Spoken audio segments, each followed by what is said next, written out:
All right, good evening, everyone, and welcome to Outer Point Streaming. I am Brian Hallelujah Hollenbeck. I am here at Sussex Bowl at Hollenbeck's Q Club in Sussex, Wisconsin. We are here for the Dan Ramstack's High Roller. This is the hot seat match going on. I didn't think we were going to do this tonight, but the two guys that are playing for the hot seat wanted to play it tonight. And then Dan begged me to put this on the stream. I was just in the booth for the last, 7 hours. But I said, okay, fine, I'll do it. And we are here and all set, ready to go. They did flip already. Chris Rose was like already trying to break the balls. And I'm like, hey, dude, you wanted this on the stream? Hold up a second. Anyway, so I'm going to get them going real quick. That way we can get this moving and fly away. So this is a race to 11, winner break format. Chris Rose won the flip, so he's going to start breaking. And yeah, this is a $1,000 entry. So we had 15 players. First year it hasn't actually maxed out, but one person happened to cancel late last night. So I'm gonna actually get them go. All right, I just let Chris know that we're ready to go, and they are ready to go. Let me get you here. Sorry. Anyway, if you do make a comment, I apologize. I'm the only one in here today. I asked Dan to come in, but Dan is actually should be pretty close to. Oh, geez, side ball break special air. Beautiful. Anyway, Dan Ramstack lost. If he would have beat Chris Rose, he would have been playing in the hot seat. But he lost, so he is waiting on the match between Joe Inya and Hua Lee. Whoever is victorious with that one will play Dan Ramstack, and I think Joe Inya is on the hill right now, or he's got 9. He's either got 9 or 10. I think 9-4 or 10-4. So he was going to come in the booth, but he'd come in for a little bit, and then if that match was done, he'd have to go play anyway. So I just said, that's okay. I can do it. No worries. But if you do make a comment, I apologize if I do not see it right away. I will try to see it as soon as possible, but that's on a computer that's like 2 monitors over. All right. Chris Rose broke. He scratched on the break, and sideball break special here, folks. And JR decides to take solids. This is a little bit of a cluster, obviously. What's he doing there? He can make that 6. I was just saying, I didn't think he could. So he was trying to play a safe, but he was trying to make that ball and play a safe and stick him behind there, but he unfortunately did not complete the safe as far as making the ball, and he allowed Chris to actually see that 10 ball. It doesn't look like it on the screen, but I'm looking straight, almost straight down the gully here, and he can actually see that 10 ball.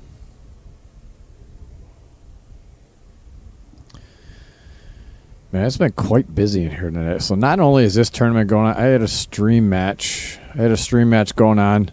But not only that, there's been a lot of folks in here playing pool, which is good. It's been a pretty busy Saturday night. This is going to be the last match of the evening here. I think Dan is going to play his match, which will then mean that we will be bringing back 4 players tomorrow. If I'm not mistaken, I think it'll be 4 players tomorrow. It might be, yeah. Yeah. So these 2 will be back, obviously. One will be sitting and waiting. The other one will be playing for 3rd place once the others get done with theirs. So Dan's going to play. JR came up a little short. He needed to stroke that a little bit better to try to get back to clear that 1. Now he's in a little bit of a pick. He still has the 6. Which he could then get on the 3 and get back to the 1 and possibly 4. But he's got a lot of traffic to maneuver around here, so it's not going to be easy for him, but it can be done.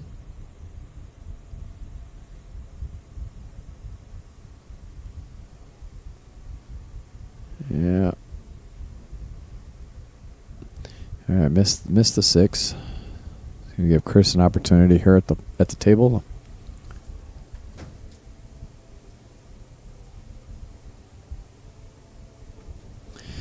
What's up, Harmon? Hey, no problem. Appreciate you joining in.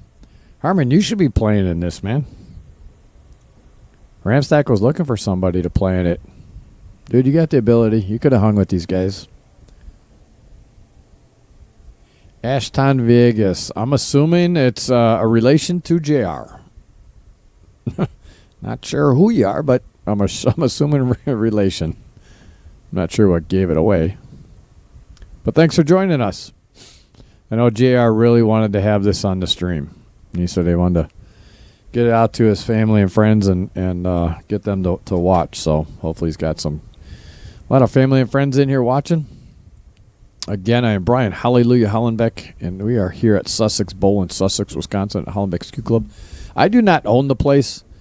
I know a lot of people are confused by that, just as it has my name on it. But the only reason it has my name on the doors is because I talked Stefan into putting these pool tables in here.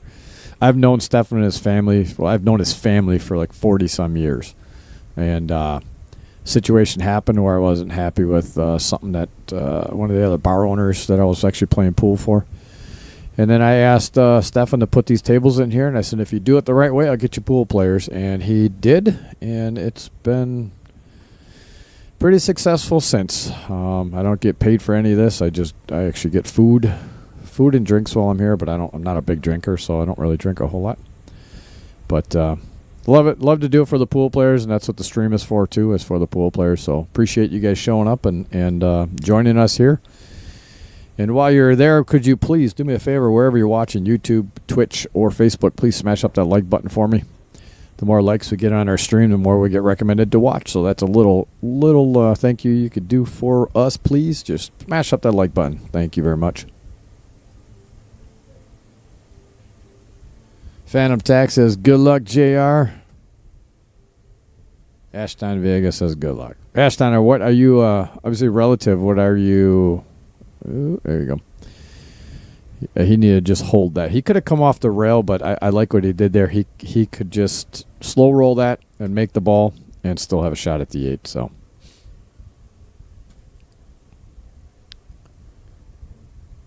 and that's the first game. So Chris takes the first game, winner break format. So Chris will be up to break.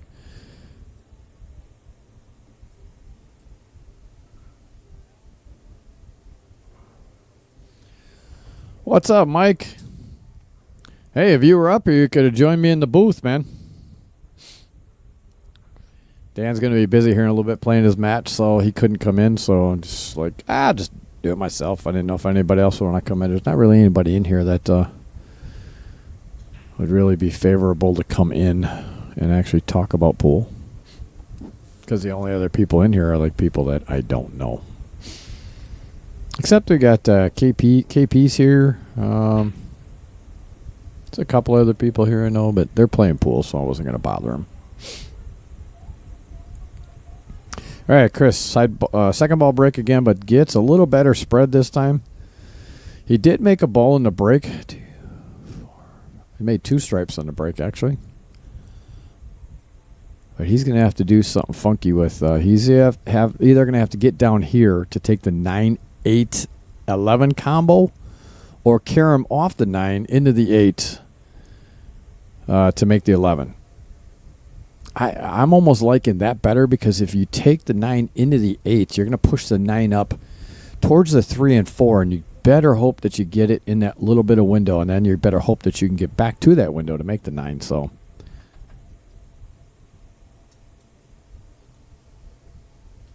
What's up, Dean? Dean, yes, there is. If you go to the bracket is on digitalpool.com. Once you get to digitalpool.com, just search in the tournaments, click on the tournaments tab, and then search Ramstack. Once you search Ramstack, you should see the 2026 high roller. Click on that, and then click on the bracket link up there, and you'll be able to see the bracket. So this is the hot seat match. Whoever wins this will be sitting in the hot seat waiting for the rest of them to come back through the B side to challenge them to try to double dip them. Oh, that was a very nice shot by Chris. Wow. Yeah, that was phenomenal. He cleared that 11 out of there, so now the 8 is clear. Yeah, Chris is feeling it. Chris has been playing real well last few weeks. I should say months.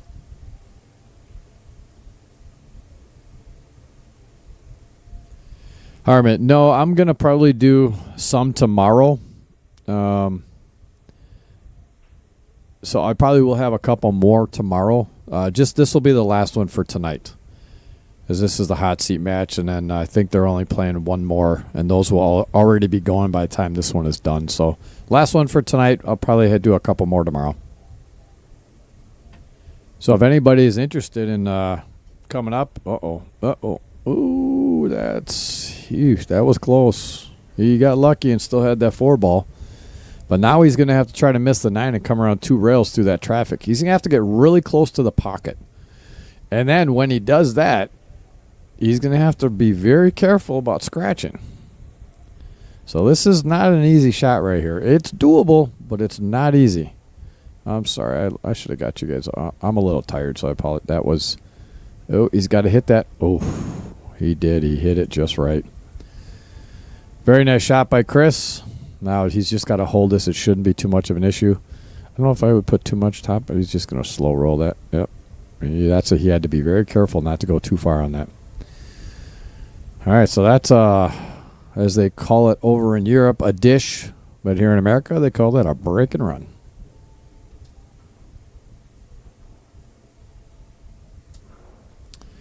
Okay, so Ashton says, I'm his dad, then he says, I'm his son. All right, so his son is there watching. Appreciate you tuning in here.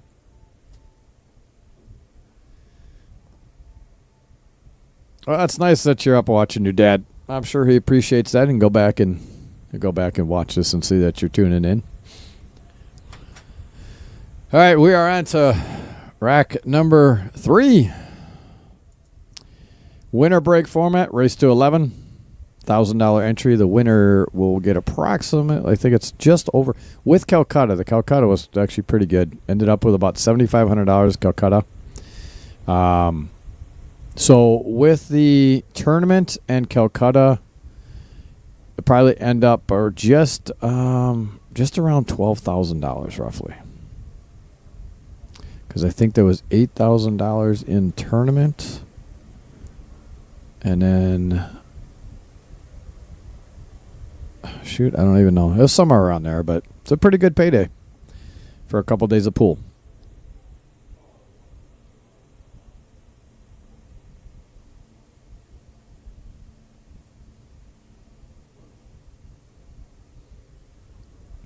All right, so Chris did make one on the break. He did get a pretty good spread here as well. I would be taking stripes, but the problem is he doesn't have a great opening shot. He could make this 13 ball. Oh, sorry. Let me get you an overhead view. Give you a little better view here. So he can make that 13 ball. And honestly, that's what I would take personally. I would take that 13 ball right now. Because here's the reason why I would do that is, okay, well, he does have that shot, but here's what I'm thinking with that shot is he hit that good. Sometimes jacked up over a ball like that, you want to make sure that you establish the balls that you want. So if you're able to take the easy shot and still have a leave and be able to do what you want to do and still get out and have a pattern, it's the best way to go about to make sure you establish the balls. Now, that shot was not that hard. It's just being jacked up over the 3 ball is what my concern was for that. So he went a little steep on this. He's going to go for I would go for the 12 now and come back for the 11. Yep, just where he's looking now. So he needs to get back down to the right about where he was pointing. That's what he's looking to do.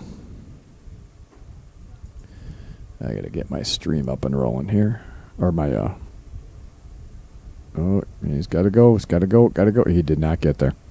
So he's going to have to come back for that ball. He's not going to be happy he did that, but it is what it is. And He'll have to deal with it now, but he can get there. I would stop. Yeah, slow roll this or stop shot it. He wants to leave an angle. I think he left a little too much.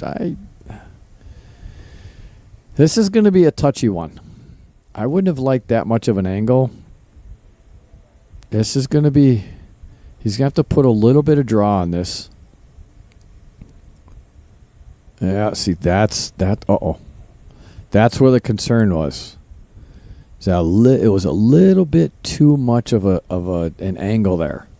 So being a little bit too much of an angle kind of made him think about that shot and put a little spin on it that he didn't want to.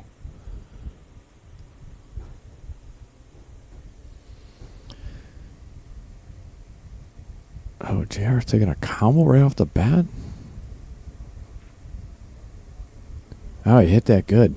I don't know if I would have actually gone for that shot, but hey, he executed. I guess he feels comfortable with the combo. So good for him. I would just never like to start out with a combo, especially sitting in my seat for a little bit. Oh boy, that was close. Man, I was looking straight down that pipe and I thought I was going to miss that.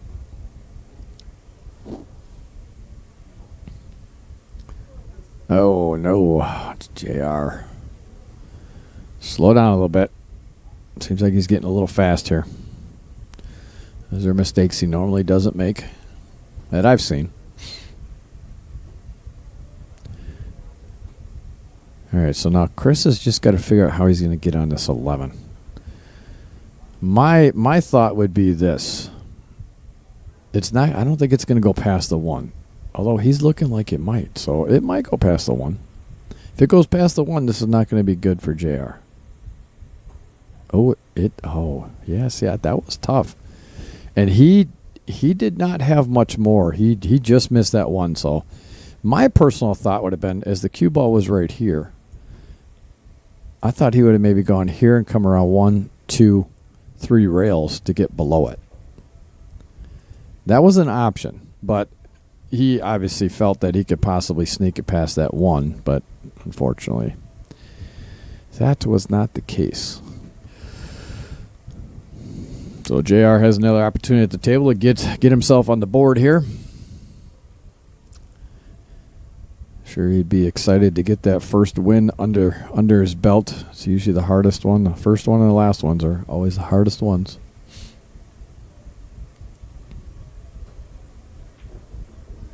Uh-oh. Oh. Oof. Oh, he stuck himself. He can... God. He turns and he's laughing at me. Holy cow. So he's really got... Oh, jeez. I don't even know if he can see the 2 ball. He stuffed. He stuffed that ball in there. Oh, man. He turned around and smiled and laughed at me here in the booth. He's like, I can't believe I really did that. That's a tough break there. So he's going to try to jack up. I'm not quite sure what he's trying to do here. Oh, wow, he could see it. Oh, he might get lucky here. He might get lucky, and he did. JR wants, depending on what he's going to do here, JR wants me to come out and take a look at this. So I might have to step out of the booth here and kind of see what Chris is doing. So I'll be back.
Okay, so yeah, JR wanted me to come out and take a look because they were wondering if it was frozen or not, and it was not frozen. So Chris was able to just brush the 11 and leave it in place. Oh, excuse me. And he did get a good hit because the 11 hit the hit the rail. So, yeah, he's just going to have a tough time now getting on this one, especially with this position right here. I would almost, at this point, he's got the perfect angle to just bank this ball right now. Just bank it. I don't see a good spot for him right now to get on this ball from the position he's at right now. I mean, he could put a huge stroke on this and try to spin it back over, but, man, it's... Okay, so he figured I'm just going to make this one, then I'll bank it, which actually is not a bad shot. It's probably better he did that too, but he would have liked to bring it back a little further to be almost where he was, because that was pretty much a straight-on bank where he was at. So now he just has to make sure if he hits it medium, he's got to... Nope, short. That's the problem when you hit it too hard, it shortens them up. So if you're gonna hit it hard like that, you have to almost overcut him. If he would have hit that like medium soft speed, he might have gotten a little closer than that, just because that's just oh man, that was close, Chris. I don't know. I think he's got it. Yeah, I think he's got it. He almost acted like he couldn't see it. Oh no! Oh, whoa! Whoops. All right. Well, that's going to give JR a great opportunity here to get himself on the board.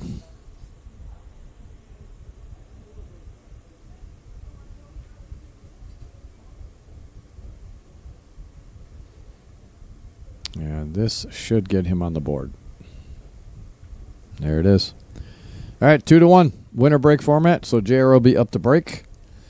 Rack number 4 coming your way. Again, thank you all for tuning in here to Outer Point Streaming. We certainly appreciate having you around tonight for this $1,000 entry Dan Ramstack's High Roller Tournament.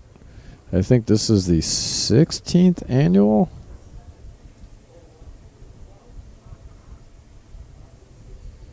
What's up, Anton? The bracket is on Digital Pool. So go to digitalpool.com and search Ramstack. Once you go to digitalpool.com, there's a bracket up top, or a little link up top that says tournaments. Click on the tournaments, and then in the search bar in the little hourglass, or the little like a magnifying glass thing, in that box, put in Ramstack and hit that little magnifying glass. And then it should be the first one that comes up, the 2026 one. Click on that one, and then there's a tab up top that says bracket. Click on that, and you'll be able to find the bracket. It's got all the live scores from all the matches going on. I think there's 2 other matches going on right now, if I'm not mistaken. Yeah, Dave Searing and Jason Lichtwald are just starting their match. Dan Ramstack and Joe Inya, I think, started their match before. I don't know what their score is, if they even started yet.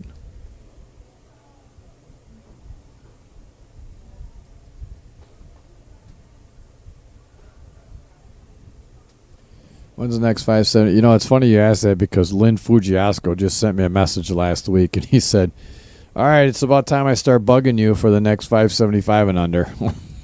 So, again, like I've stated before, excuse me, summertime for me, since we don't really have a whole lot of summer here in Wisconsin,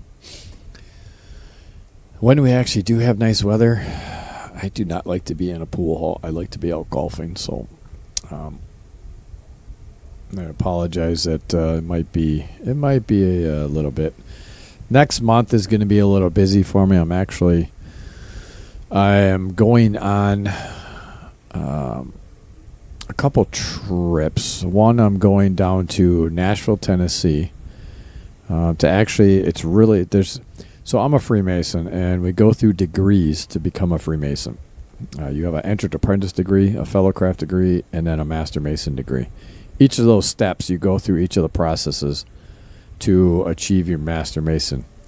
So down in Tennessee, they actually have what's called a master mason degree. They call it a master mason degree in a cave, I think it's called, but they perform the degree in a cave, which I guess is supposed to be really cool. So, wow, that was a good shot by JR. I don't know if he wanted that one to fall. He's going to be jacked up over this ball. He's got to get a good angle on this 9 to get back down for the 8, because the 8 only goes in one pocket down there. So he's going to have to be very careful with this one.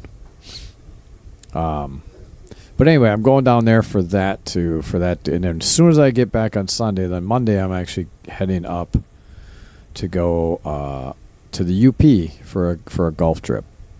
And then at the end of August, we're actually going to the Dells for Bike Week. We're taking our motorcycles, driving our motorcycles to the Dells and staying in a cabin for, I think, 4 or 5 days up there.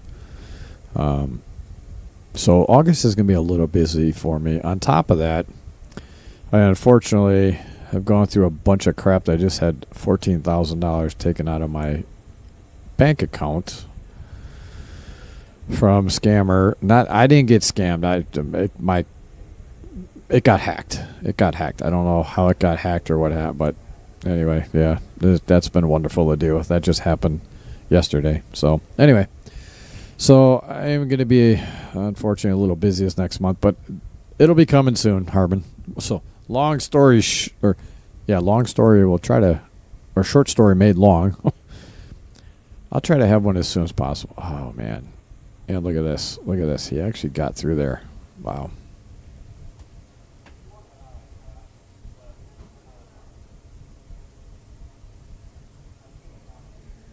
All right, you sign it. So when I make the flyer, just automatically put you as a sign up. Sounds good, man.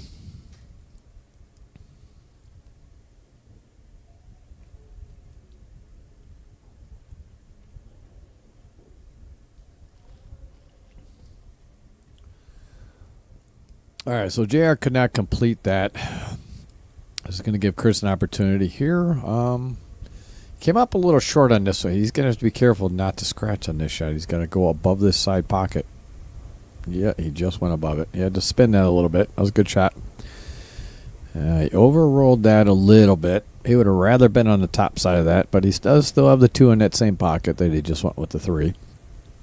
Oh, he's always taking the 1. Be careful of the scratch on here. Yeah. All right. I think that was a little closer than he wanted. What he thought, but he's good now. Take that 4, stop shot, 6, roll it into the other side. I would get on the 2. Get on the 2 first, or yeah, if he has the right, no, it's not going to be good. He's gonna have to roll forward on this. Roll forward and get on that 2, but he's gonna have to get an angle so he can take the 2 ball and get back on the 7. Unless he's going to take the 7 first and then the 2. But here's the thing I don't like about that. If he can get the right angle from the 6 now to get to the 2, I would take the 2 first and try to get outside. Well, he didn't get the right angle, so the whole time he was planning on going 7 too. But the only thing I don't like about that is he's got to be careful with this angle. He's got to get pretty straight on this. Because with that side pocket, that's huge if he's got too much of an angle. Yeah, he did. Yeah, that's perfect. Now he does have that angle I was talking about, but he can literally just stop the ball right there. He can just hit the 2 and stop it right there. He might move a little bit towards that side pocket, but it's not enough of an angle where he's got to worry about scratching. Yeah, that was a good shot.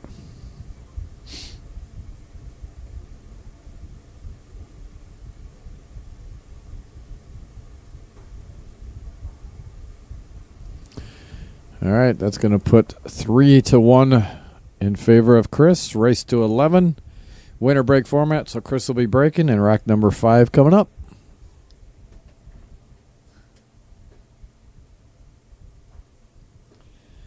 What's up, Dave Dolly?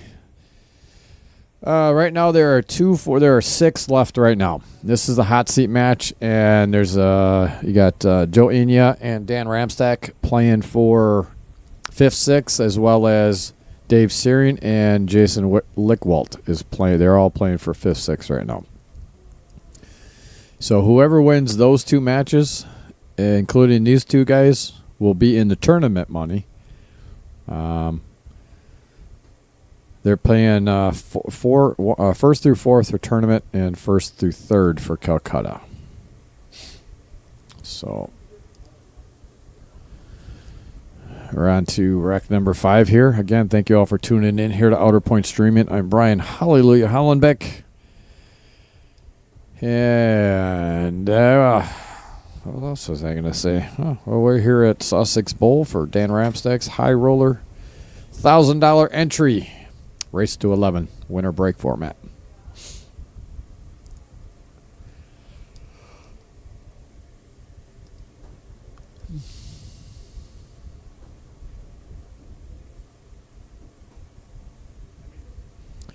All right, Chris with the second ball break again.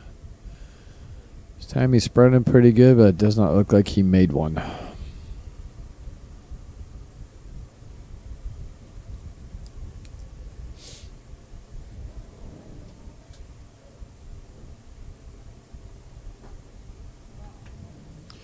Yeah, Harmon, I don't blame you, man. And that, you know what? It was funny because yesterday, so last week I had a fraud alert come through and say, "Did you try to make a purchase down in Texas at a Best Buy?" And I'm like, "No, I'm here in Wisconsin." So they said, "Okay, we're going to cancel your card and we'll send you a new one, but we have to have your." Because somehow they got my PIN. How they got my PIN, I don't know. But they got my PIN. And so they said they're going to send me a new card. So I said, okay, well, I really need the card because I got some things coming up. So I just need to have the card. She's like, I'll send it to you today.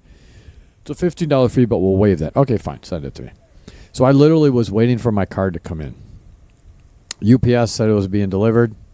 So I got a message at 12:34 yesterday saying, your card's been delivered. So I walk out my apartment door. I don't see it there. I walk downstairs. It's nowhere to be found in the building. That was just 7 minutes ago that I got this message, right? So I call UPS and I'm like, hey, what's the deal here? Your tracking thing says you delivered my package and it was handed to the customer. I don't have my package. What the heck happened? They have the audacity to say, oh, well, it looks like it was delivered 700 feet away from your place. We'll talk to we'll get a hold of the local station and they'll go pick it up and they'll get it delivered to you. I'm like, okay, what the hell ever? This makes no sense, right? So I'm off the phone with them, and literally 20 minutes later, I'm not kidding you, 20 minutes later, I get a fraud alert text message on my phone saying, did you try to withdraw $500 from an ATM with card ending in 2336? Well, I've never had a card 2336, so I'm thinking, okay, that's the card that I was supposed to get delivered. Why in the hell is it being used already? So I called UPS and I'm like, okay, what is going on here? Something is up with your driver or something weird is going on, right? As I'm on the phone with UPS thinking to myself, something is really odd here. Something is just not feeling right to me. I go on my phone because I'm about to transfer all my money, well, most of my money, into the savings where I don't have a debit card or a credit card to. I was just going to transfer it all into there just to make sure that nothing happened. Dude, I went on my phone to transfer my funds. I see a $5,000 transfer. I see a minus $4,900 withdrawal, a minus $4,600 withdrawal. I start flipping out. I'm freaking out. I call Chase. I'm like, what the hell is going on here? By the time I talk to like the 15th person, they're finally like, oh, well, it looks like it was a check withdrawal. I'm like, a check withdrawal? My checks are right here in my apartment. How could it be a check withdrawal? Well, all right. Well, we'll open up an investigation. I said, yeah, you're going to open up an investigation into it. The hell do you think this is? So yeah, so it's been fun. But it just everything was just like aligned perfectly, where all of a sudden all these weird things started happening. I'm like, what the hell is going on here? All right, so JR got himself in a little bit of a pickle here. He's going to try to come off the rail, spin the cue ball off the backside of the rail, hit the 3 ball, come off the 9 ball into the side pocket is what he was looking at. That would be one hell of a feat. So, and let me tell you what. Let me make sure I have my instant replays going. Yeah, it's just in case he actually happened to drill that, because that would have been one hell of a shot. I'm just gonna say it right now.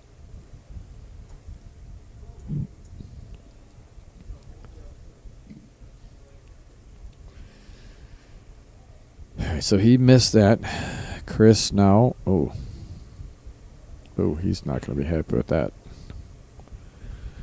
I don't think he was too worried about that because of where that 3 ball is. I don't know if he was. I don't think he was trying to play safe there. But as bad as he missed that, maybe he was trying to play safe. I don't know.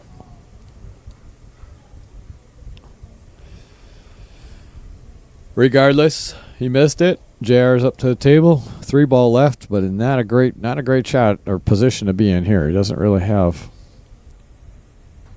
a whole hell of a lot to go on, to be honest with you.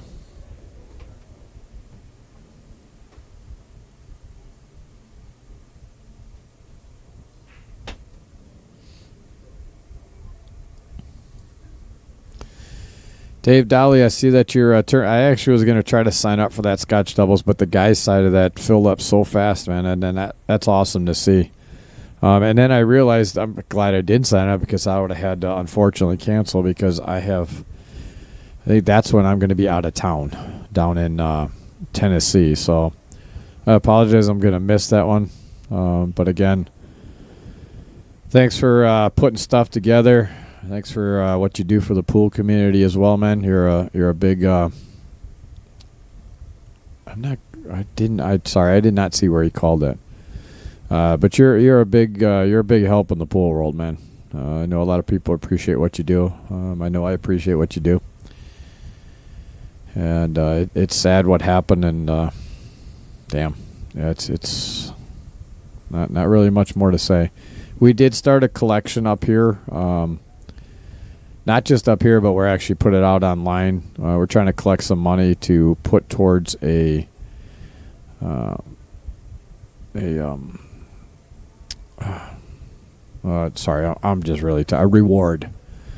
A reward for any information that leads to the arrest of the individuals that individuals that hit them with their car.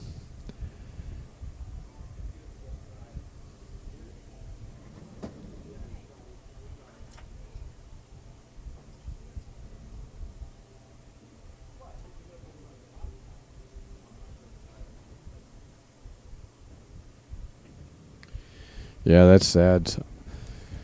Albert Jack, how are you? It's just me in the booth tonight. Rob Hannes was in the booth earlier with me with a stream earlier, but he had to leave, so it's just me in the booth. So appreciate it, brother. Yeah, Harmon, it's sad, man. I tell you what, if these criminals would actually put that much energy into a real job, they'd be so damn successful. But just seems like all they want to do is just steal people's money, and it's sad. But if I could ever, oh yeah, he stroked that one a little too good. He just hooked himself. If there was ever opportunity, I could start a task force. I could just go around hunting these POSs down. Let me tell you what, I'd be the first one to volunteer for that thing, because I've seen a lot of good people that have been scammed and just lost a lot of money, and it's just sad. Oh wow, that was a great hit. A great jump to get a good hit. Almost made it. He wouldn't have been real happy with the leave. He would have had a shot, but it wouldn't have been an easy one. But it's all good.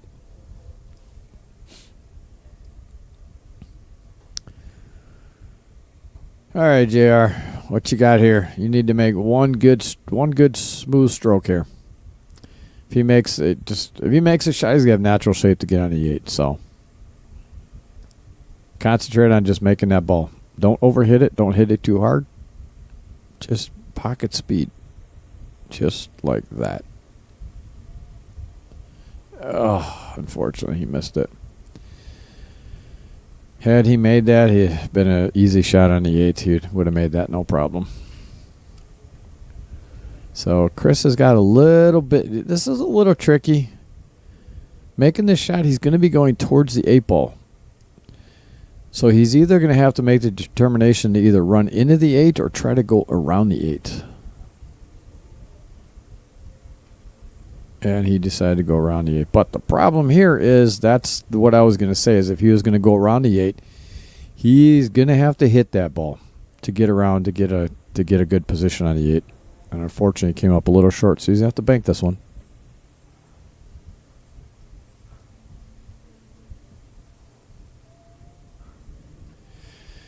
Yeah, I'm hoping. I did actually. It was funny because I guess that was close, just a little too much. The transfer, the $5,000 transfer, I just happened to see earlier today that for some reason, okay, these criminals weren't that smart, because apparently they transferred the $5,000 into another different business account of mine. I have 2 business accounts. So they went from my personal account and they transferred it into one of my other business accounts, but I normally don't ever check that one, so I didn't know it went in there. But apparently they transferred that already back to me, which I just found out. But the other $4,600 and $4,900, so $9,500. Yeah, they said that I should get it back. I should have a credit within a couple days, but it could take up to freaking 6 to 8 weeks or something. But the other crappy part about it now is that I have to, once I get that money back, I have to go into Chase and I have to open up a whole separate bank account now. So that's just going to suck. But yeah, it's just frustrating. It is what it is. All right, JR puts that down. He is tied. Oh, no, I'm sorry. 3-2. Got it back within 1. He is going to be breaking as a winner break format here. Race to 11. Put you back on this view until they break.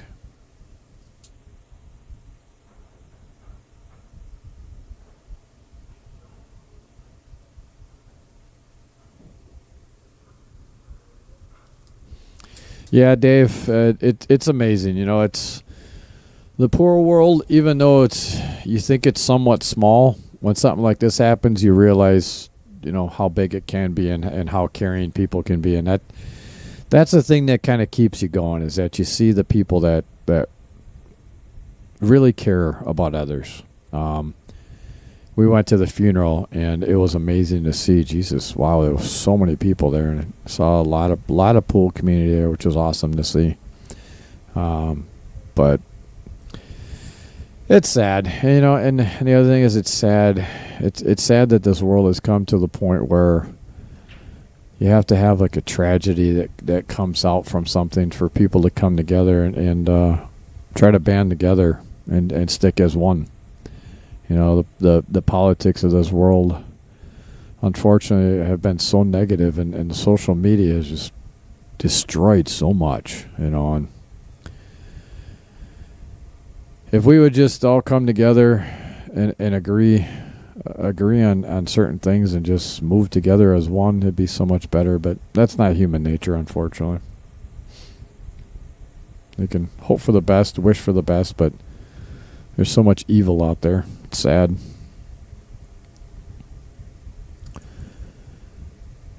Yeah, and some people, you know, some people may look at me and say, well, yeah, you're kind of a big voice. I'm not really a big voice. I could really, when I see certain things, yeah, I speak up. I'm a type of person that I really don't go looking for trouble. I hate drama and I hate trouble.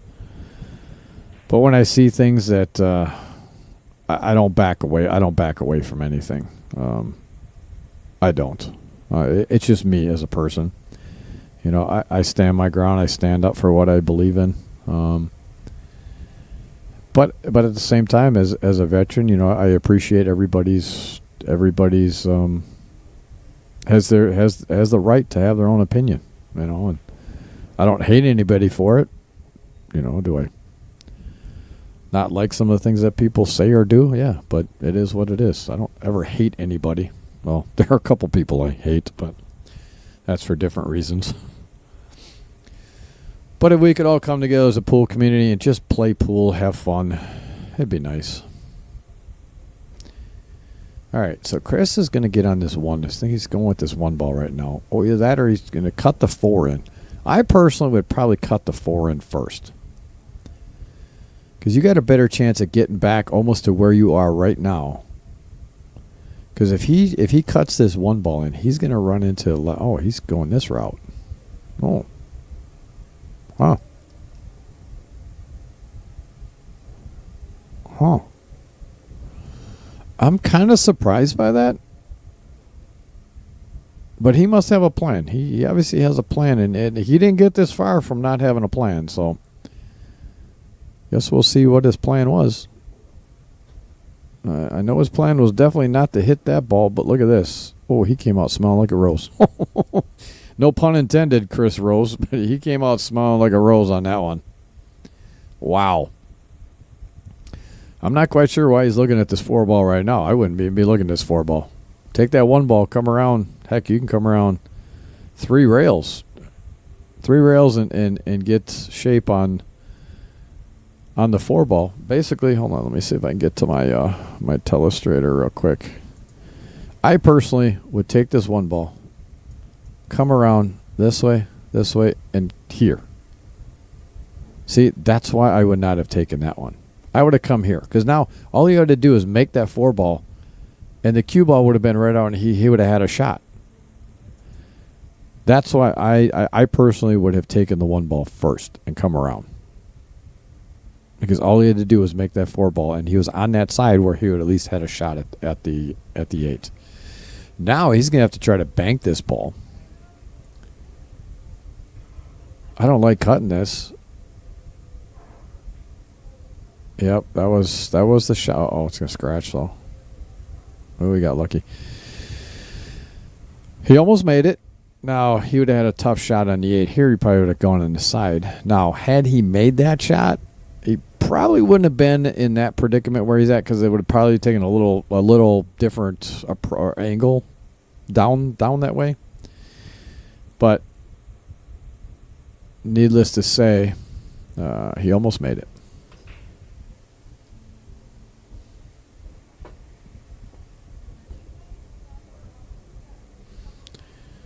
All right, JR's got a little bit of work here. Not too bad. I mean, obviously there's no balls in his way now that Chris got rid of most of all of his. So doesn't have a whole lot in his way. You just got to just plan this accordingly. I would take this 12, come around. Try to come around 2 rails and get on the 11 ball. Get on the 11 ball. Once you get the 11 ball, okay, well, he went a little further. That's okay. That ended up okay, because now he can take the 9 and get that trouble ball out. He kicked the 15 out, which makes that ball a little easier. But now I would draw this back and get on that 10 ball. 10, but get that 10 ball, 13 ball. My pattern would be 10, 9, 10, 13, 15, 14, 8.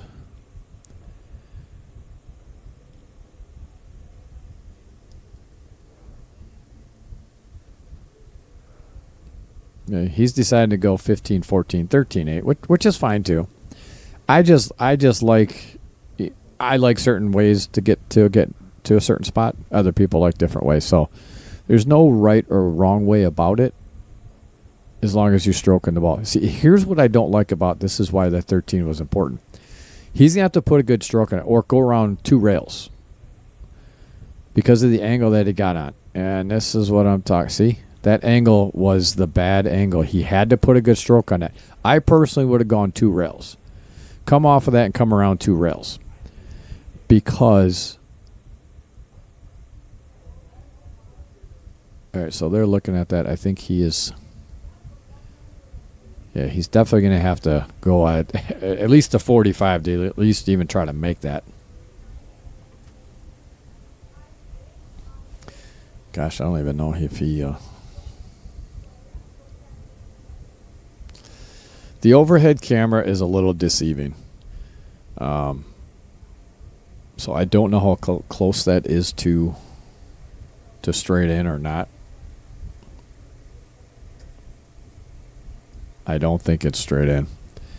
I like what he's doing here. Instead of trying to make, because if he tries to make it, misses it, he's taking the cue ball all the way up to the other side with the one ball. I think what he's going to do is he's just going to brush off the 8 and put the cue ball right down on the end of the rail there.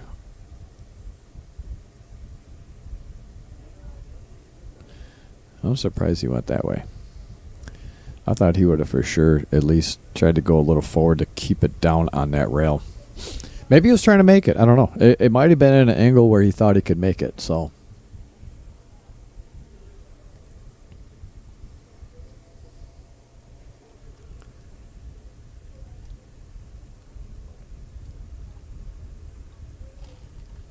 wow, Chris cut that good.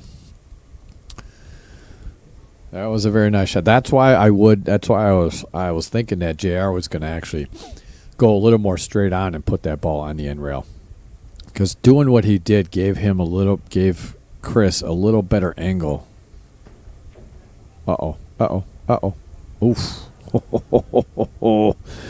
That was close. All right, that's going to put Chris up 4-2. Race to 11, winner break format. So Chris will be breaking this one.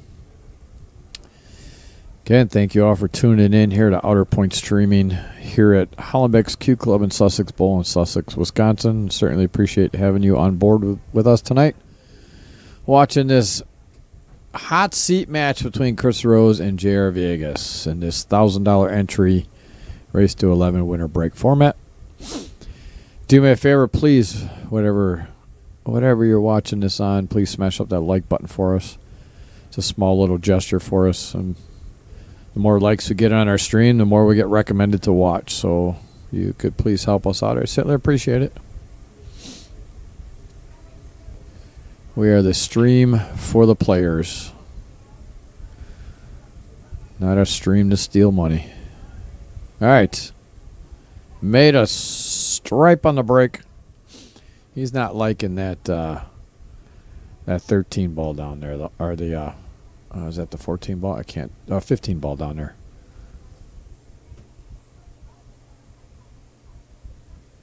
What's up, Eric? Eric Conkey in the house. He said, "Get it, Chris." Got some Chris fans in the house. I also got some JR fans in the house. We got his dad's son in the house. He claims he was kidding and he's his son, but he could be his dad. Just kidding, man. All right, nice shot by Chris. That'll get him out in the open there. Now, if he can take this tube, I would try to cut this 2 ball in if he can get there. I don't think that 5-2 combo is an option, but I personally would try to just slow roll, cut that 2 in, unless that 5-2 does go. Nope. Yep, I like that. That's perfect. 7, come over here to the other side, get on the 4, get the 4, and take the 6-5-1-8. 6-5-1-8 after the 4. Uh-oh. Yeah, that's a good shot. And I think he had that angle to go low side of that. So he's just going to have to be very careful. This is going to have to be pocket speed because he does. I guess if he goes down too far, he could take the 5 first, the 5-1, and then get on the 6 possibly. But I think he preferably would like to, yes, get right there. So you can take the 6-5-1 and then get over for the 8. So he's just gonna have to put a little top right with pocket speed. And went a little bit more than pocket speed, but he still ended up okay. The only thing with this is he's got a little outside angle, which I don't think is horrible right now. But he wants to make sure he slides in between the 5 and 1 if he has to slide over. Oh, yeah, he didn't have to slide over very much. That was a good shot. Tap the 5 in the side. Give yourself a little angle on the 1. That way you can come out from the come out from the rail and take the 8 in the lower left corner as you're looking at. I don't know why he was looking way up there. Yeah. 1 ball. So he can either take the 1 ball and come out just a little bit. I think he's going to have to come out more than he thinks, so he might slide over and have to take the 8 ball in the upper left-hand corner as you're looking in the screen.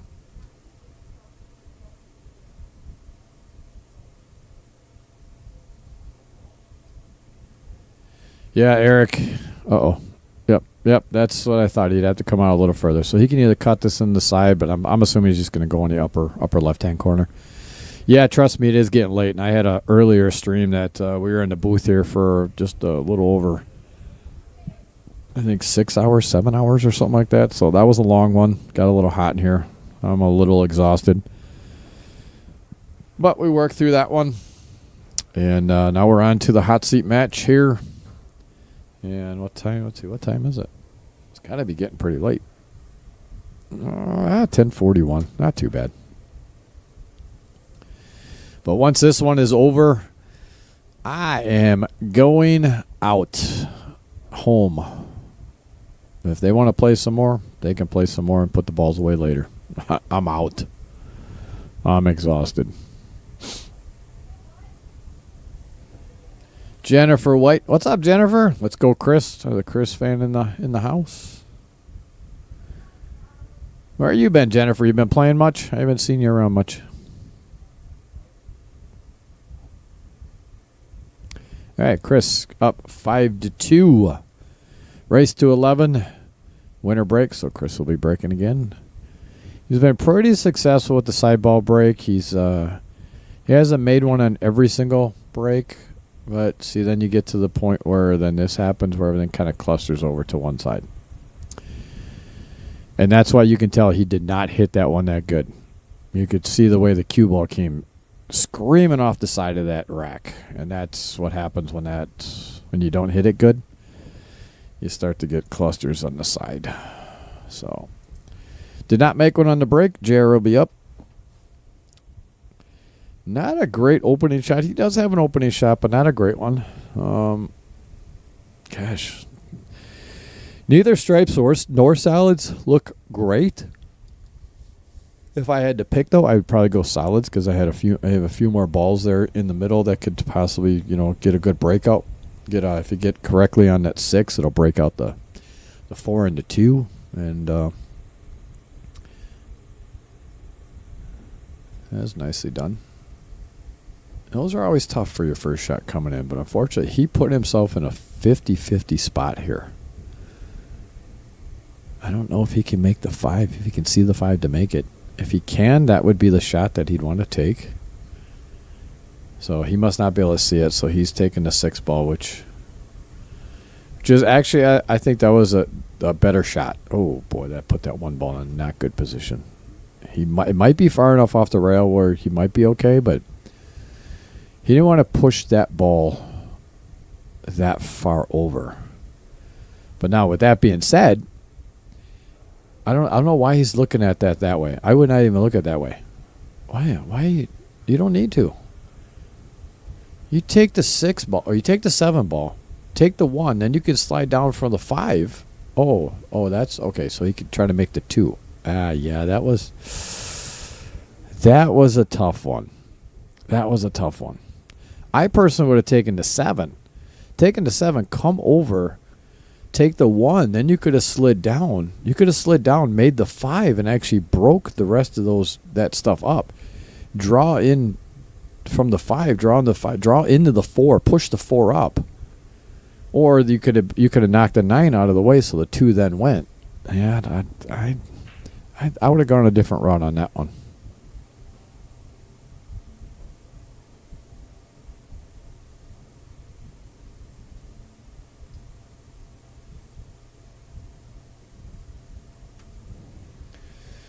Yeah, Eric, it's close to past my bedtime too. Yeah, it's Friday nights. I'm always up till past 2 o'clock normally.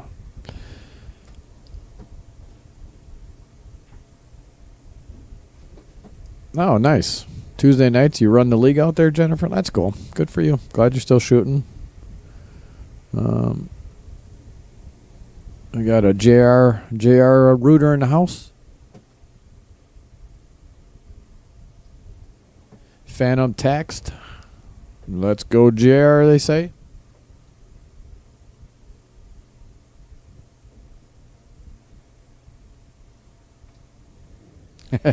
What's up, Maria? Then everyone breaks like me on the head ball. It's just if you hit it solid, just stroke through it and hit it solid. But no, I agree. Second ball break can be good. It really can. It spreads them good. But you have to practice a lot to keep consistent at it. As you can see with Chris, some of them he hits really good and they spread open and he makes a ball. Some of them you hit off just a little bit, and next thing you know, you got a cluster. All right, so he's just going to draw back a little bit on this one here. He wants a slight angle on the 10. He doesn't need a whole lot of angle. He could get straight in, but he just doesn't want to have. Dude, that's okay. He didn't want to be on the rail though. That's for darn sure. But not that he can't do it. But I'm assuming he didn't really want that to be on the rail, but he should be just fine. Just put some top on this, roll off the bottom rail. Just don't go too far. Yeah, he's okay. It should be no problem for him.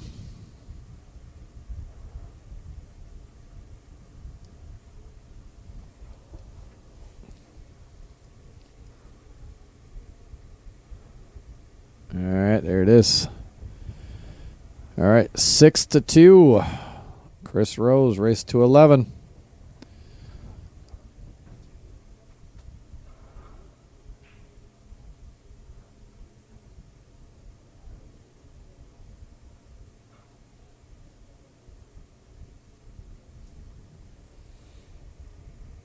Oh, okay. So you're JR's fiance.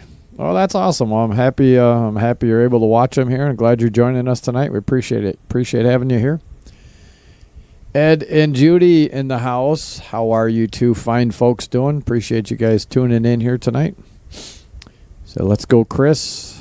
Big fans of Chris. Chris plays out there in West Bend area where Judy and Ed are residents of, and Judy runs pool leagues out there as well as works in a bar out there. She's been working out in a bar out there for a very long time. Thank you guys for joining.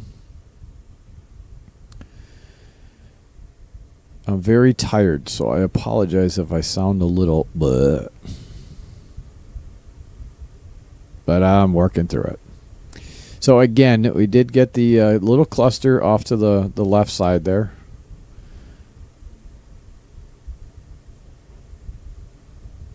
Yeah, he wanted to make sure that ball cleared out of there. So it does look like he still has half a pocket, but the 13 ball is going to be a huge, huge issue. And I don't think he's going to be able to hit this one hard, unless he's got a clear pocket. If he does have a clear pocket, see, that's the problem with trying to hit that hard. If you touch that ball at all, that's what happens. You normally have to slow roll those, but he did not want to slow roll it because he knew that 13 ball was in a very crappy position. So unfortunately, it caromed off like 4 or 5 times off of balls and rails and unfortunately scratched. So that's going to give JR an opportunity. It's not a great opportunity because unfortunately JR has a lot of balls that are just kind of boogered up here because he is solids. But we'll see what he can do here.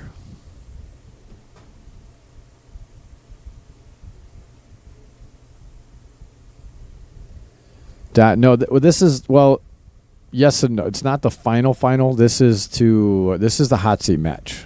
So whoever wins this one will be sitting in the hot seat waiting for everyone to come back through the B side. Eric says I sound normal. Oh God, well that's not saying much. No, I just feel. I'm sure I do sound. I just feel just like blah. I unfortunately went out last night. We didn't have a Friday night because I knew I had to be up early. So even though we went home early, which was like 12 o'clock last night. Oh, he didn't want that to happen. That's what happens a lot of times is they double kiss and the ball stay right there, which is very unfortunate for JR. You're going to bank this one. Oh, wow. Very nice bank, JR, but just be careful because now you're taking all your Indians off and not going to have anything to hide behind or play with here shortly if you're taking all of your pawns off.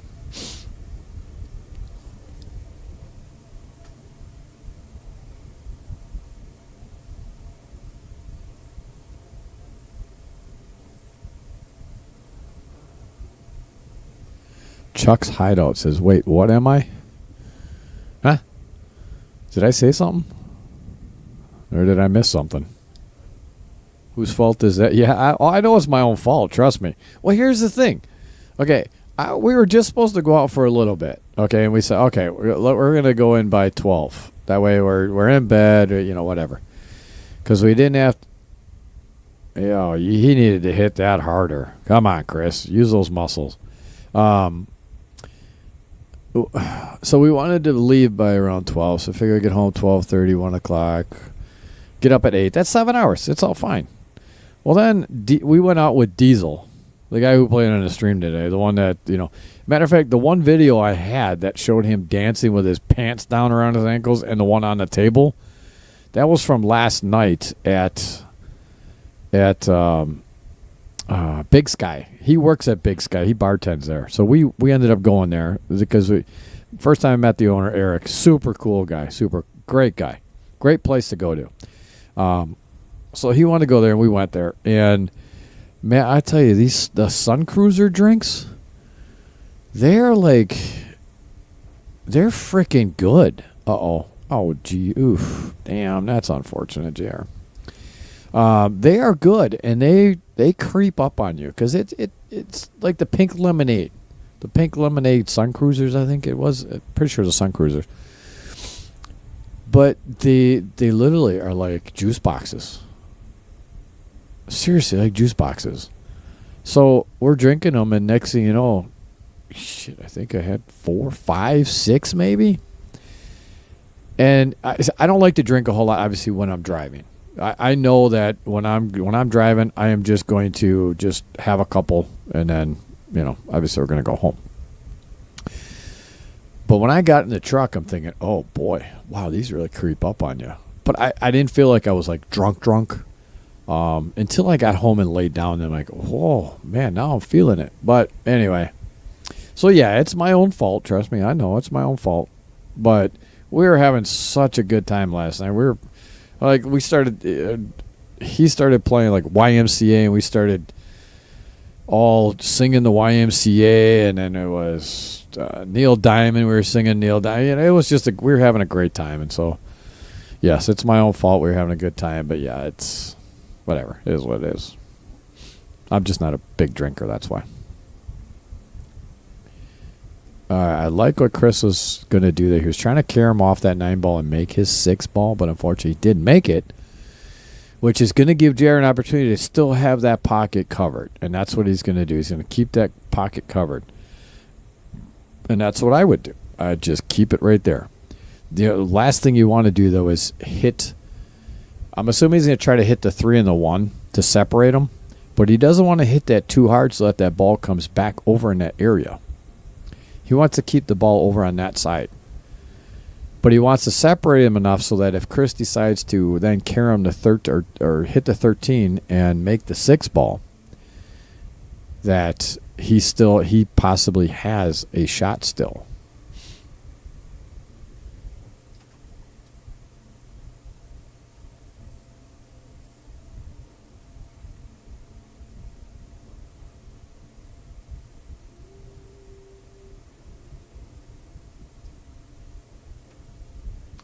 Yeah, sorry, Judy.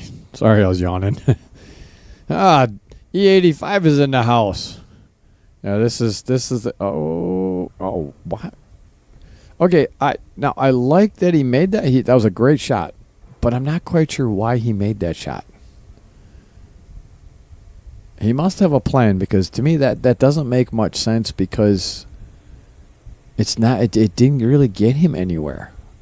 I mean, he's going to try to take this combo, but man, this is going to be a tough one.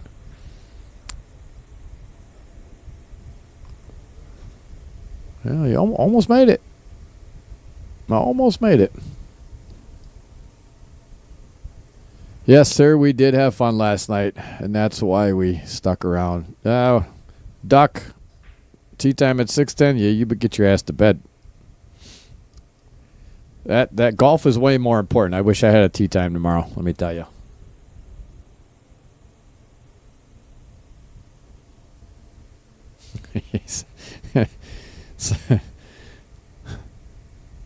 Diesel says, laughing my ass off. Great. I'm assuming you're talking about when I brought up the videos of you from last night. You were a trip, man. Just wait till you go back and watch your stream. We got a lot of special things for you on there. It's pretty awesome. If anybody did not see the stream earlier today, you got to go back and at least watch the first hour. You'll have a good laugh. It was pretty funny. On behalf of Diesel, you the man.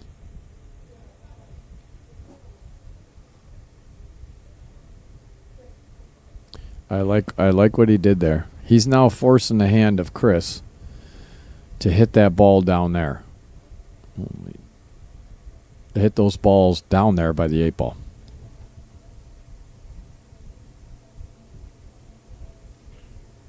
He said yes, that's what he was talking about. Yeah, well. Get over it, mofo. Deal with it.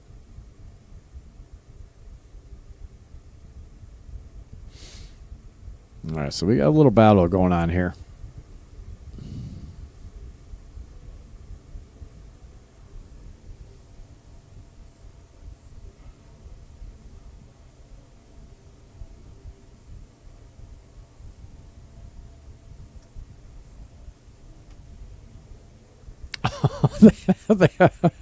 So they had questions about that awesome picture that was by your name. Well, I ended up showing that picture of you diving off the board with that Speedo on. So that should have explained it. I mean, that was the same picture. I just cropped you out. It was funny though, because when I actually put that into Photoshop and I actually hit the tag to try to take you out, your skin was so white. Dude, you need a tan. Because your skin was so white that it's like the background, it had a hard time deciphering what was a cloud and what was your belly. So I had to do a little work with that one, because dude, you're a white boy. Big time.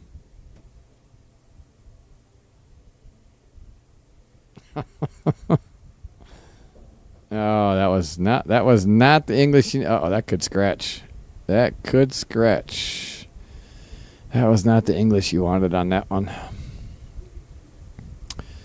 That's unfortunate. But I think what's going to happen here is Chris is going to lock him up. Yep, he's just going to hit this ball out.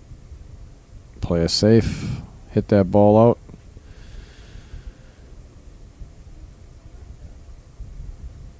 And if I was JR, I wouldn't even try to hit this ball. Just hit that 13. Just push his 13 ball down the other end of the table.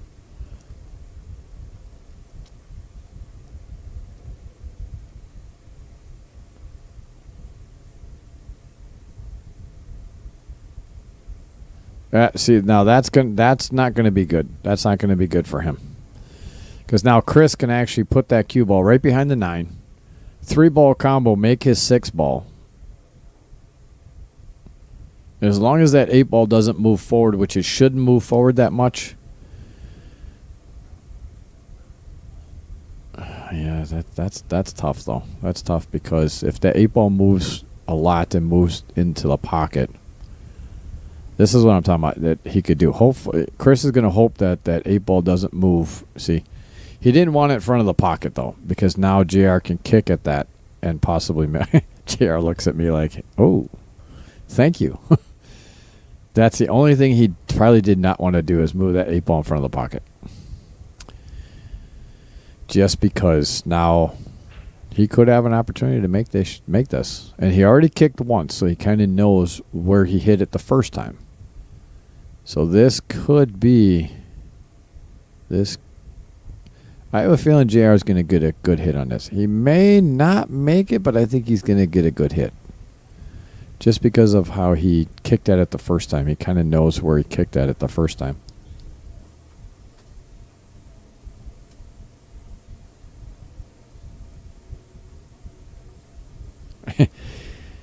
Yeah, Maria, you did say that he is white. He is white. See, this is what I'm talking about. Look at that. Look at that. I told you. I said that's the one thing that he did not want to do is put that 8 ball in front of the pocket because JR could kick that in, and that's exactly what he did. Great shot.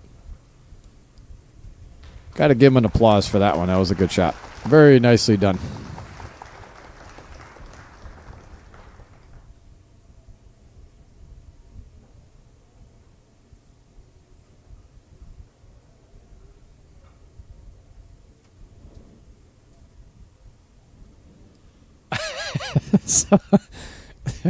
So Diesel's mom apparently sent him a screenshot of that picture. Said you need to get some sun. Oh, shit. Amen to mom.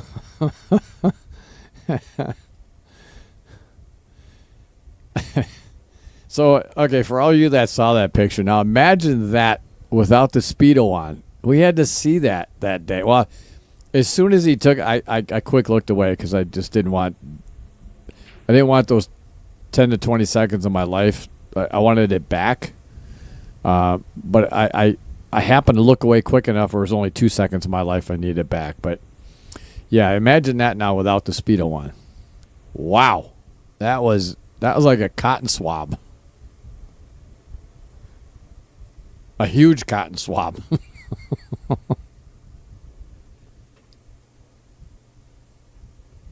True story. Ah, shit.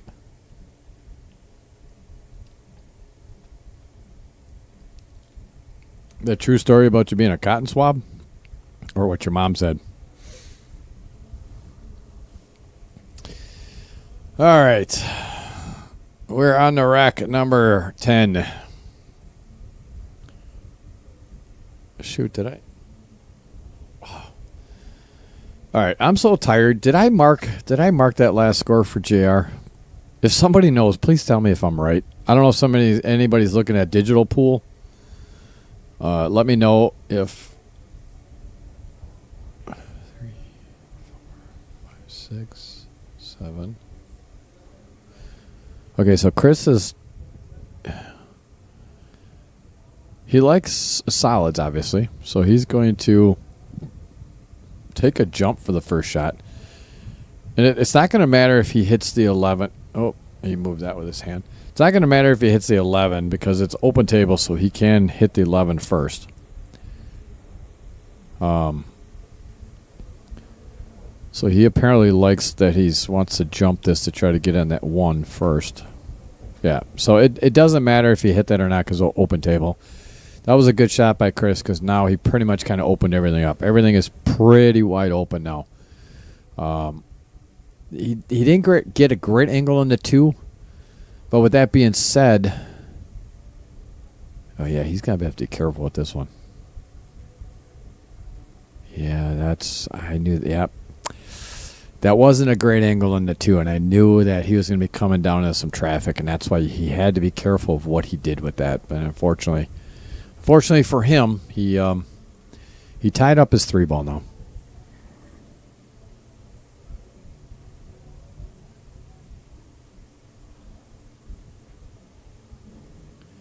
I was privileged. Privileged what? We know what you were looking at. It wasn't that little thing. From what I heard, it's little. I wasn't looking, trust me. Not no. Oh, see now Chris was just swinging at that. He was not mad at the leave. So now he was just kind of swinging it. He can still get this 3-ball, but the problem is, wow, that actually came out really well. He hit that good. But this could be a scratch shot right here, so he's got to be careful with this one.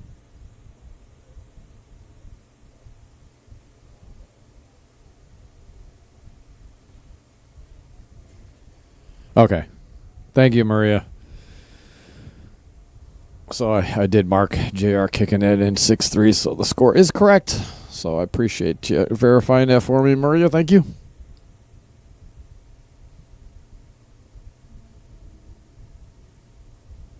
Privileged to see all the goodies. You call those goodies? Oh, hell. Jesus. If those are goodies.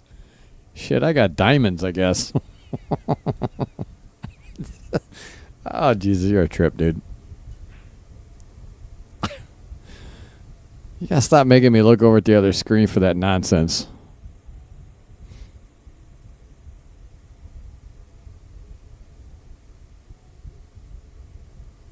I'm glad there's a lot of people in the chat to keep me awake and keep me occupied with some conversation, because otherwise I'm talking to myself and I feel a little weird about that.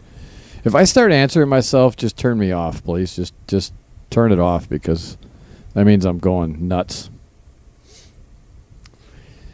So Chris did not make that shot. He did tie up the 8-ball, and he actually. No, yeah, JR does have a shot on that 13 ball. I thought he kind of hooked him behind the 11. Ugh. Well, he's okay because he blocked the pocket. Now, Chris could bank this. He could bank it straight up, back up to the upper left-hand corner, which I would do, because then you're leaving the cue ball down there, like right there. You're leaving the cue ball down there. Yeah, that was his break cue, or yeah, his break cue. He didn't want to shoot with that. Then he can try to bank the 8 and cross side. That's about the only option he has right now. There's no pocket open right now, so you might as well try to bank this down to the other end. If you make it, you have a good shot at having a good angle on banking the 8 in the side.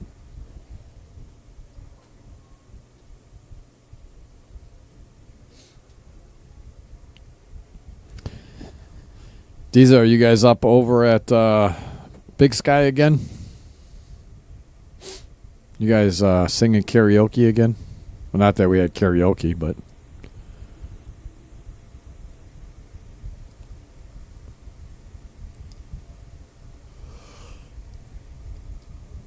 there goes a yawn again. Sorry, Judy. Did I make you yawn again? I apologize if I did.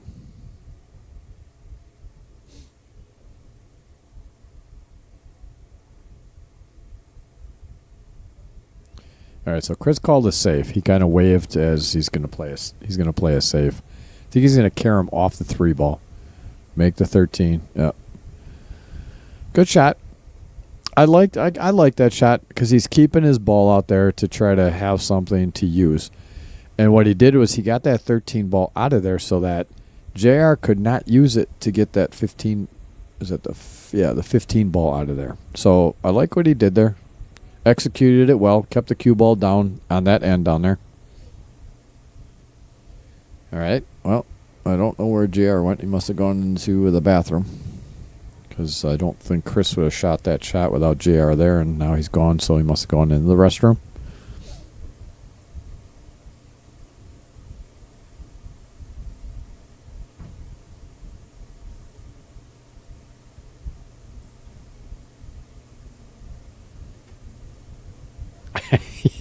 You're not being very social because you're watching these guys shoot. Well, at least. Well, no, I think it's more like you're mesmerized by the commentary. I think is what it really is. The boring ass commentary right now. we had a little bit more colorful commentary when you guys were shooting. But I will agree with you. Yeah, these guys are shooting just a little, not too much, just a little bit better than you guys. Not a whole lot, man. You're right there. I'm serious, you are. No, Diesel, I'm being honest, man. Seriously, you're close. You're right there, man. Don't take it that way. You are. You're there. Just a little tweaks, man. You're good.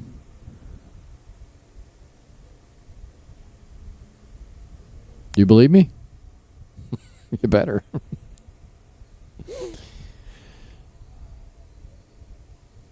All right. You know what? While we're waiting here, I'm going to show you that last replay on that wonderful shot. Yeah, you did say that. That he is white. He is white.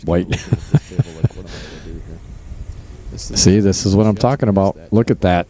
Look at that. I told you. All right, back to the game.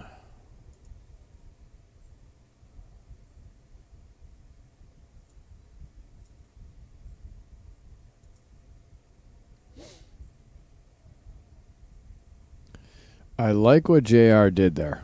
Wow, he executed that perfectly. Absolutely perfectly. So Diesel, did you see what he did there? Those are some of the things that you need to learn.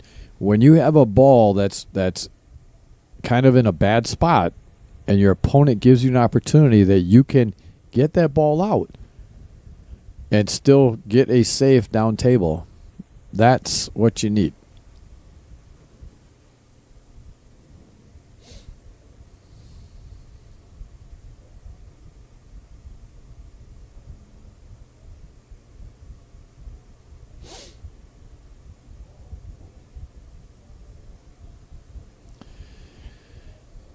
So this will be a good hit. He called the bottom right corner pocket. Obviously he might as well call it and try to make it. Yeah, he's using the diamond system, the counting diamond system. There's several different ways you can count and use those. But just to get a good hit on this is going to be. So he did call it in that pocket, but it'll be good enough just for him to get a hit on this ball. He should be able to get a hit on the ball. Oh, no. Okay, I take that back and I apologize, but he did get lucky here because he kind of messed up a lot of JR's stuff here. If I was JR, I personally would make this 11 ball and make the 15 ball. Oh, it does fit. I didn't think it fit behind there. Okay, yep. That's better. That's better.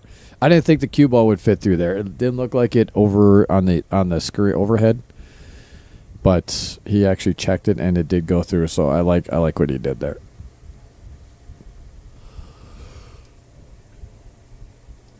Ooh, he almost cheated that too much. Got to be careful with that. When you cheat it and put spin on it, it throws that ball quite a bit. And he almost did not make that shot.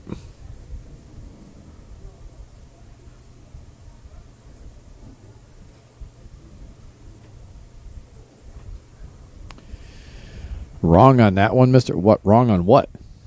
Which one am I wrong on? How dare you? I'm not wrong. Ever. Just kidding. Which one are you talking about? What I'm wrong on what? That you're close?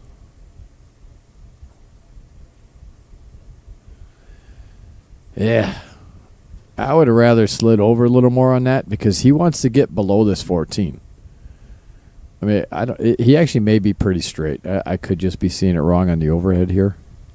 Oh yeah, he definitely. Yeah, that's where he needed to get. He hit that phenomenal. That was a really good shot. He definitely needed to get below that 14 so he could come up. And this is where you want to make sure you go above that side pocket. It's not worth. Oof, boy, that was close. Did you call two rail bank shot? He needed to get below that because you don't want to mess with that side pocket. So you definitely want to make sure you go above the side pocket, which he was going towards the side pocket, but that's because I don't think he hit that how he wanted to hit it. So, all right, that's going to move JR back to within 2, 6-4. Race to 11, winner break format. So JR will be breaking this rack number 11. Again, thank you all for tuning in here to Outer Point Streaming. We are the stream channel for the players. Only the players. That's what we're here for. We are here at Hollenbeck's Q Club in Sussex Bowl in Sussex, Wisconsin for the 2026 Dan Ramstack's High Roller $1,000 entry winner break race to 11 format. I know it's late, and I appreciate people staying up and joining us here, helping keeping me sane and keeping me busy with comments. I appreciate that. Uh-oh. Uh-oh. Uh-oh. Now, that was very unfortunate because he hit that good. It got kicked. It actually came off an outer point and then got kicked. So that was very unfortunate for JR. It's going to give Chris an opportunity here with ball in hand to pick what he wants and possibly try to run the table.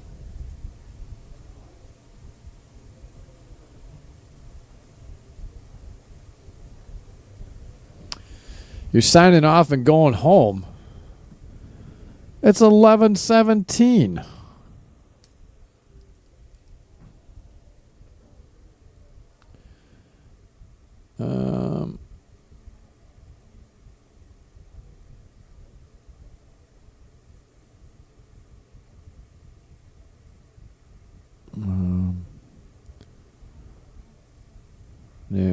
Sorry for the short notice. I'm going to have to reschedule for tomorrow.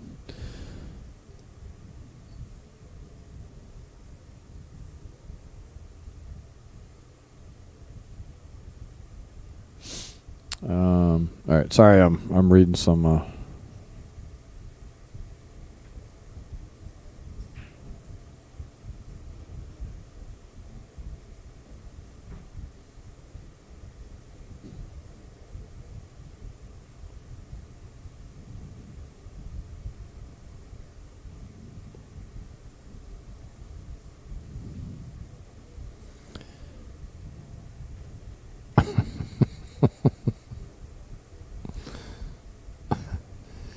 All right, so Diesel is sending me a message. He's like, "Man, these guys don't miss, and they're so much better to commentate."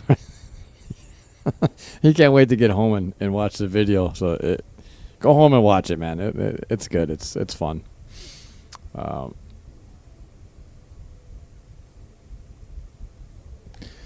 right, so Chris has got a little bit of trouble with this 6 ball. 3 ball will go. He's going to just roll that forward just a little bit. Yep, just like that. Perfect. So now what he wants to do is he just wants to roll forward with this 5 just a tad bit, so he's got an angle on this 1 to draw towards the 14. Yeah, that's what he needs. That's where he wants to be, right there. He's got a little angle so he can draw and actually roll right towards the 14 to take the 6 in the side as well. Because then all he'd have to do is make the six ball come right back out the center of the table. Yep, right there. So this next shot is going to be key. He's got to get the proper angle making this 5 ball. The thing about it here is that even if he doesn't get the proper angle, he could draw it and come back to the long rail. Hold on, let me get to my my telestrator here. So let's say, yeah, he want to hurt that. He actually ended up perfect. I was going to say, had he ended up like right here, he could draw, come here, draw straight back, and come here to get the angle that he needs for the 6. But he did it perfect, and that's what I was talking about, to draw in straight towards that 14 ball. Now all he's got to do is make this 6 ball. He can choose to come back out to the center of the table or keep it right there. But he's probably going to come back out to the center of the table. Oh. He got down and stroked that one way too quick. That was a one stroke and poke. He's going to go back and watch that and realize that he got down and just really stroked that one very quickly. He did not need to do that. And if he could have that one back, he probably would have that one back. Or he'd like to have that one back so he could take his time. It's a great opportunity for JR now. It's amazing how the things can switch so quick. And Chris had that table running it down and just made one simple mistake, and now it's going to give JR an opportunity to actually bring it to within one game if he can connect the dots here.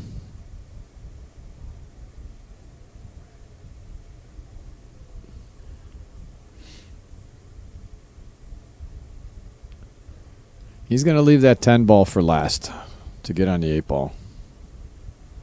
I'm thinking. I would.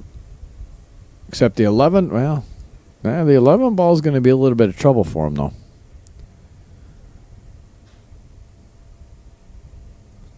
He's going to have to try to choose his pattern wisely here.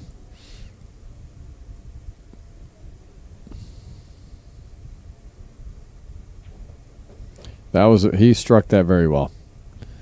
Now he can take the 10, draw back just a little bit, take the 11, then he can get an angle on the 15 to come back down table for the 8. That one was very well struck.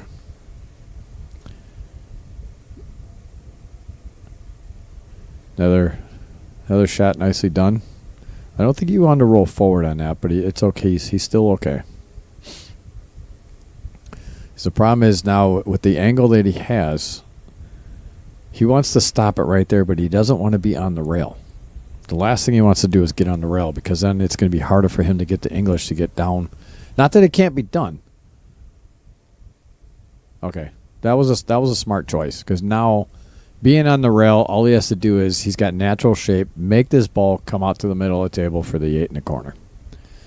So I like what he did there. Instead of trying to force the issue and having a different angle to have to come off the rail, he can now just make the shot natural shape, just like that.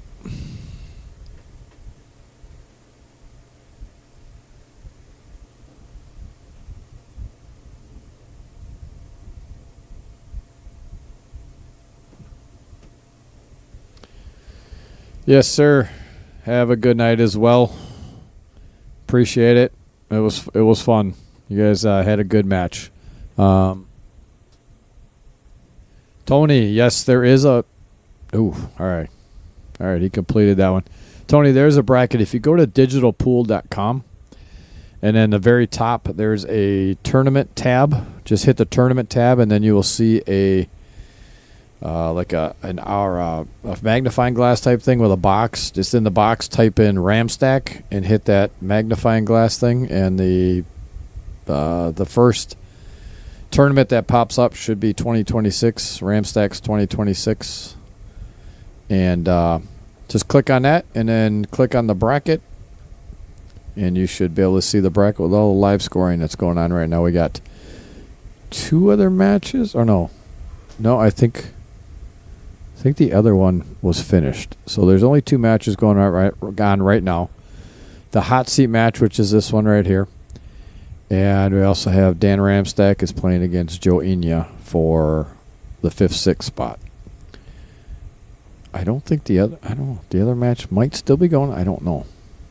They're not over there right now, but they could be taking a break. So that's why I apologize. If I'm wrong, I might be wrong. They might still be going, but they just took a break.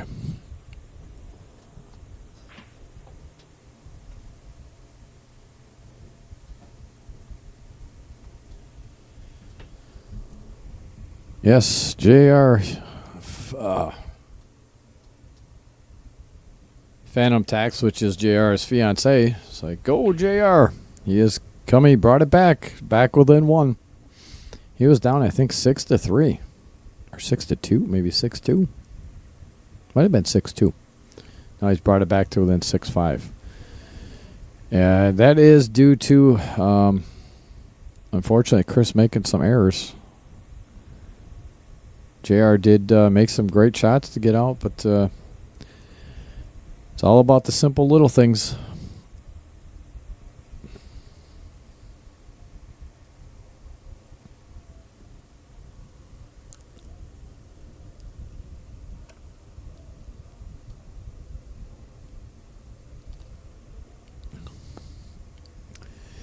And unfortunately, Chris does not have a great opening shot here. So he decided to take the bank, and he's going to scratch. So, yeah, he was not happy. Unfortunately, he did not get a good position off of that break, which is going to give JR a great opportunity here. He couldn't ask for anything more than this, that's for sure. Ball in hand. There's really not much in the way. 13 ball may be the toughest ball that he's going to have to negotiate, to be honest with you. And if he can take that ball now somehow, I'm not really quite sure how he can do that. The other thing he could do is he could take the 10. He could take the 10, cut the 10. Hold on, let me get to my telestrator here. Sorry. Where are we at here? Okay. So he can see that, but I personally would like putting the cue ball right here. You take the 10 ball and you run into the 8. You push the 8 down here by this rail, which it's not a bad thing to have it there. And that's probably what's going to happen right now is he's going to take this. He's going to run in the 8 a little bit. I wouldn't jack up on this.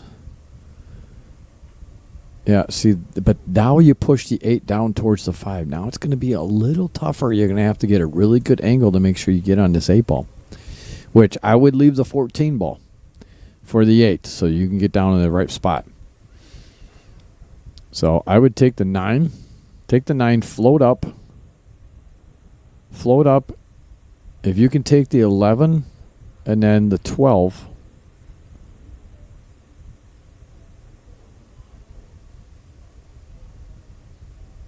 Yeah, see, this is not going to be... See, I don't like taking this 15 ball right now because if you take the 15, then you have to take the 11. Then once you take the 11, it's going to be harder to go from the 12 to get on that 14 ball. Me personally, I would take the 11 now. Get on the 12 good. You can draw back. Yeah, I think that's what he's thinking that same way. Take that. Yep. Now take this 12 ball, put a good stroke on this. See, I would not be taking this. I would not take this 15 ball right now. Me personally. I would have tried to get down a little closer to the 12 because this is going to be tough. I'm telling you, this is going to be tough. So you got back for the 12. That's great, but you got to put a good stroke on this one. Either way you had to put it. I would have rather had to put a good stroke on it the shot before. Because you had a little more. Now you have got to get perfect on this. And that's the problem. That's what happens. I tell you, I've seen it and I've done it many, many times. Many, many times. And that's why I know that situation. He should have taken that 12 ball after the 11. He should have taken the 11 ball, come back across table and tried to get down closer to the 12. Take the 12, get closer to it, and then draw back on it. Because then all you had to do was get back just past that 4 ball because you had that 15 in the side. That's all you had to get to.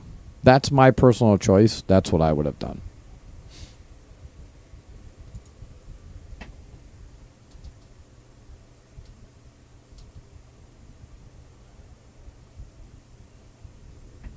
Keith Jack B. What's up? Who is that?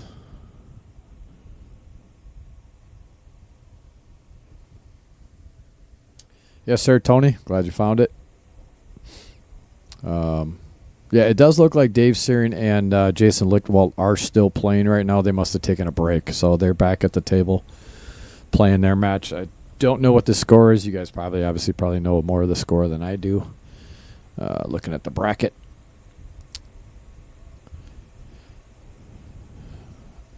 Oh, Jesus. Now we got a bunch of kids in here now. Okay.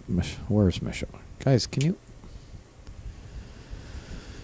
Oh, boy, oh, boy. All All right. I'm gonna probably have to go out. I gotta go out, and we got a bunch of kids that just walked in, and they're sitting around the pool table, and no idea what they're gonna do. So I am going to go out, and of course, now they're just walking through everybody again. Jesus. Okay, now they're going up to the bar. So hopefully Michelle will take care of them, tell them to go out front and get the balls. Unless they're not old enough, then they need to leave. Got to be 21 to be in here. All right, so Chris is going to play a safe here. I don't blame him. He's got a bunch of balls. He's going to try to come off the 6 and hide behind the 8 is what I'm thinking he's going to do. Yep, but unfortunately he did not get behind the 8. But to be honest with you, that's not the end of the world. The only bad thing about that is now he's separated that 8 more for JR.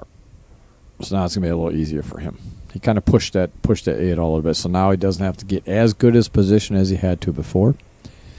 But this is not an easy shot for JR. Not quite sure if he's I think he's taking the 14 all the way up. Let me get you guys on this. Oh no, yeah, he is going to take the 14 all the way up. I'll get you on this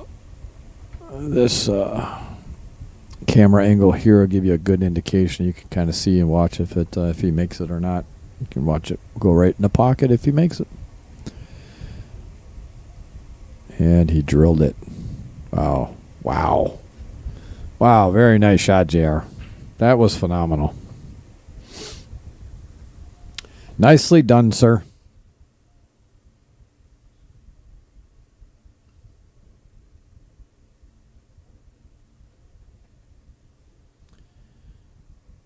All right. Last ball here.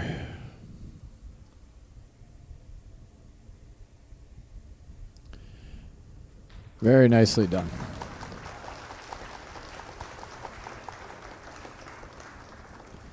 And he ties it up. It is now 6-6, race to 11.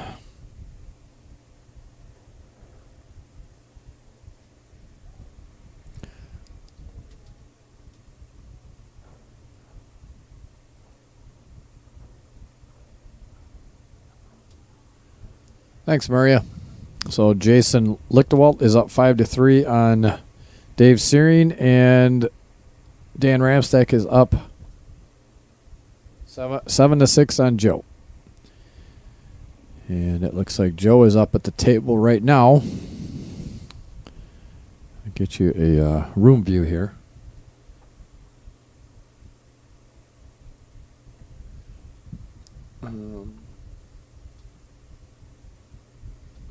All right, after JR breaks here, I'll show you the room view. You can kind of see that.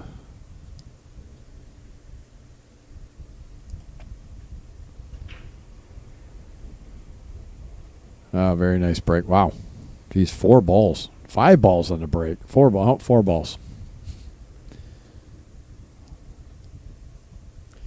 All right, here's the room view. Right over there you can see Dave and Jason playing on table number 4, and Joe and Dan are playing on table number 2. All right, back to the action over here. What a great break from JR. Made 4 balls on the break. 3 solids and 1 stripe. And I can't tell. Yeah, he's got a shot on that 5 ball. Got a shot on the 5, but he's not liking. I don't think he's liking. So here's what I would take the 11-5 combo. Take the 11-5 combo. And then that way you're able to come down for the 3 to get a good angle on the 3 to get down for the 7. Yep, I like what he's thinking. Oh. Wait a minute. What? Why? Okay. Well, that's a different way of going about doing it. Huh. Yeah, I personally wouldn't have. I don't know. That was odd. That was I think he was maybe trying to get down to that. But gosh, that was a lot of traffic to get through. I personally would have liked to just come over. If you got the good angle on the 3, you could have come off the rail and spun that down table. There was less traffic on that side of the table. I don't know. That's I don't. That was just an odd choice of going about doing that. But hey, it is what it is. He didn't end up in a great position, so he ended up playing a safe, which is good thing to do, obviously. It looks like he did leave the 13 for Chris.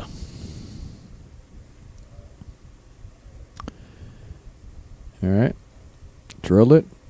I don't know if that 9 goes by. Let's see if the 9 goes by the...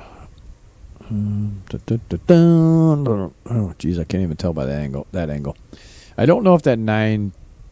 No, it must not, because he just called us safe. So it must not go past. So he's going to park it right down there. Very nicely done. Put him in jail. I think JR is going to be able to get a good hit here because he does have the cross. He's got this path right here that he can come over this way. So I think he'll get a good hit. I'm looking right down the gut of where it is. He has to spin it a little bit, but he's got 2 balls over there. Yeah, so I kind of figured he was going to get a good hit. He had 2 balls over there that all he had to do was spin it just a little bit. So he did get a good hit. Nicely done. And now it's Chris's turn again. And he actually ended up, he did very well there because he did not leave Chris a whole lot. There's not a whole lot there for Chris. So that actually worked out pretty good for JR. I mean, the only thing Chris really has, he's going to have to play, he's going to try to play the combo to pocket his 7 ball. He didn't, but he did get it behind that ball. So I don't think JR is going to be able to make that 7 ball, and I don't think he wants to be honest with you. Doesn't make any sense to try to make that ball.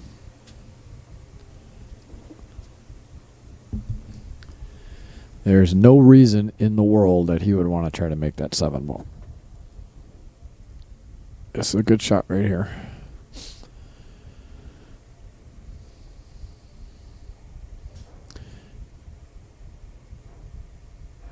So Chris is going to carry him off of the ball and make his. He just doesn't want to scratch. Very nicely done. Ooh, that was close. That was very close. He did keep it out, and I think JR can see a little bit of that ball. I'm going to give you guys the long camera view here. So I think he can hit the 3 ball, but he'd have a probably easier time. Oh, he's going to kick at the 3 ball? Oh, shit. I personally would not do. I just want to get a good hit. I personally want to get a good hit. And I'd have an easier time of getting a good hit on the 4 ball than the 3 ball.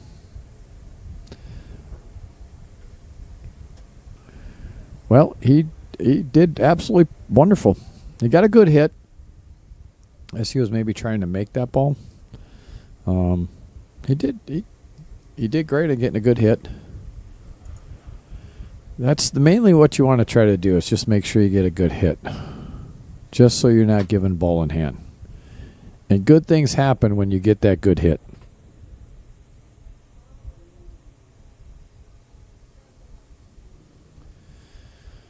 Fred Renner's in the house. Hey, Fred, how you doing?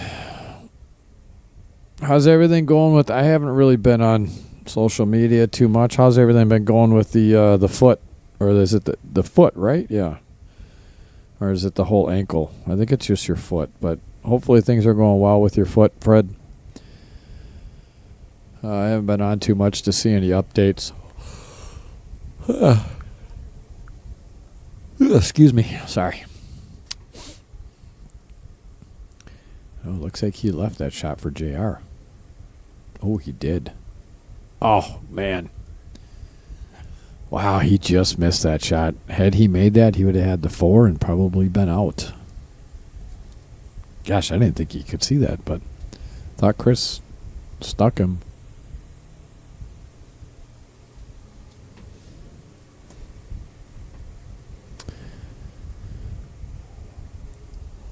All right, so Chris has got to get back on his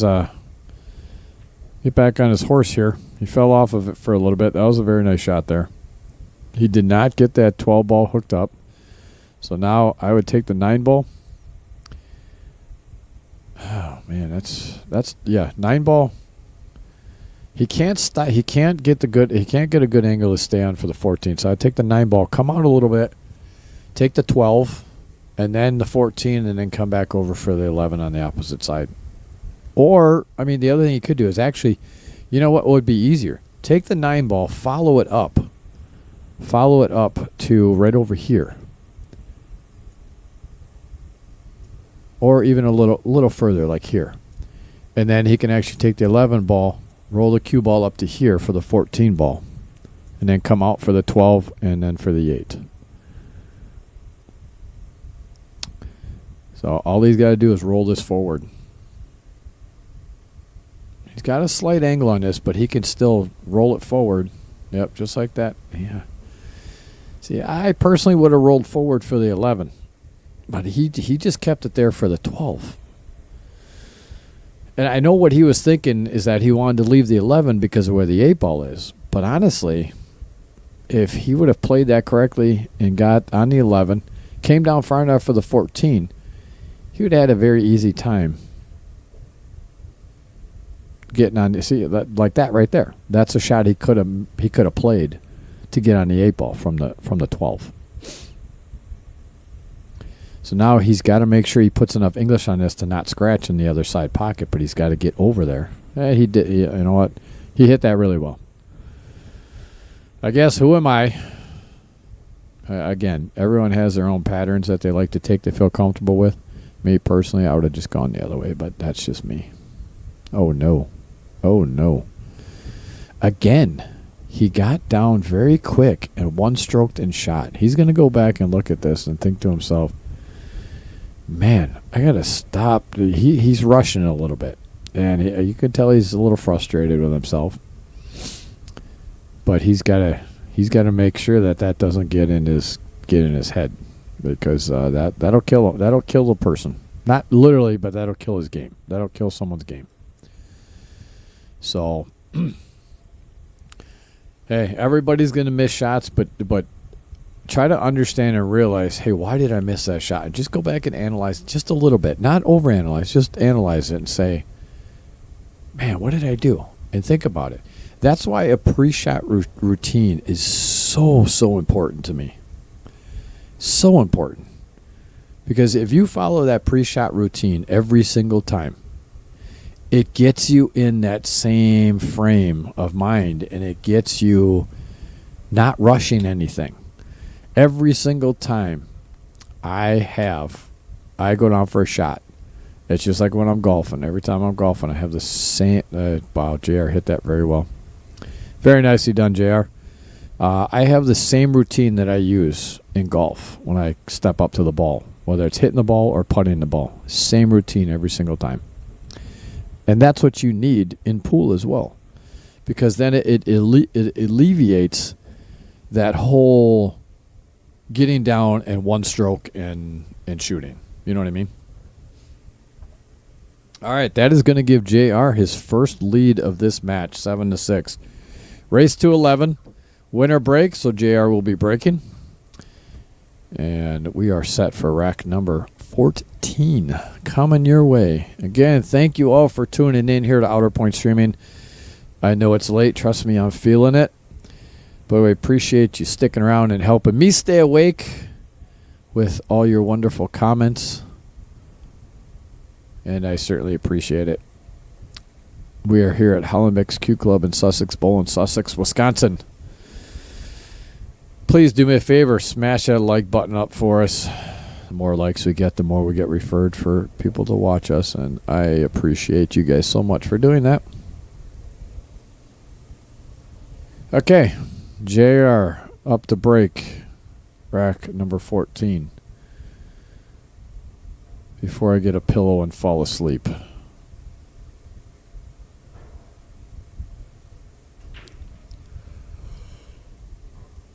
So JR is breaking from the side, but he is hitting head ball. He is not doing second ball break. He's hitting head ball, which he's getting a good spread, but he doesn't seem to be making a lot of balls.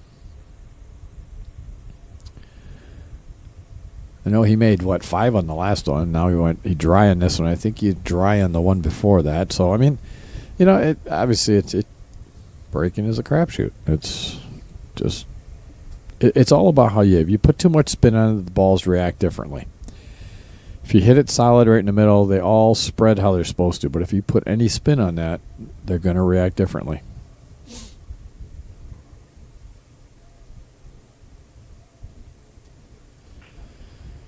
Fred, I'm sorry to hear you're still battling it. Hopefully, has the battle gotten any better at least? I know for a while there was pretty rough, but I don't know if the battle has gotten any easier. Hoping for you it has.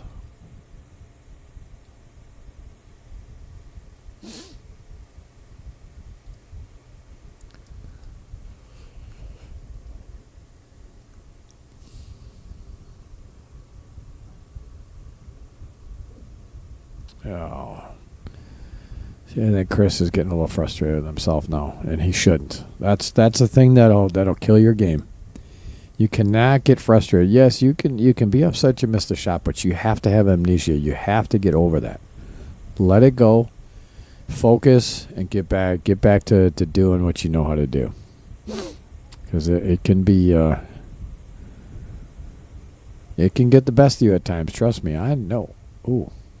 Oof. JR almost missed that one too. So JR ended up really good on this. I think he got a little lucky on that one. I'm not going to say that was all skill there. I think he got a little lucky on that, which hey, that's. So here's what I like about this pattern actually. I right now would take the 6 ball. If you take the 6 ball and you make it, you're going to come right around the table. You're going to come right around the table. You're going to come here. You're going to come over. You're going to come right over here. Stop it there. Then you've got this ball here that you could roll forward to get on this 4 ball. Once you get on that 4 ball, see, I would not take this 1 ball right now. That's kind of your out ball to get back up table. Yeah, see, now he's kind of in a pickle here now. Because he's going to take this 3 ball. To make it, he's going to run in the 9 ball, which is going to kick the 9 ball up, which may not be horrible, but depending on how far that 9 ball goes, it could get in his way. Okay, he pushed it far enough where I don't think it's definitely not in his way, but again, you just don't want to move too many balls. The 4 ball is going to be tough for him. Because here's the thing. If you wait at the 4 and the 6, good luck on making the 6 and getting on the 4, and good luck making the 4 getting on the 6. I'm telling you, that's a tough shot. Very tough shot.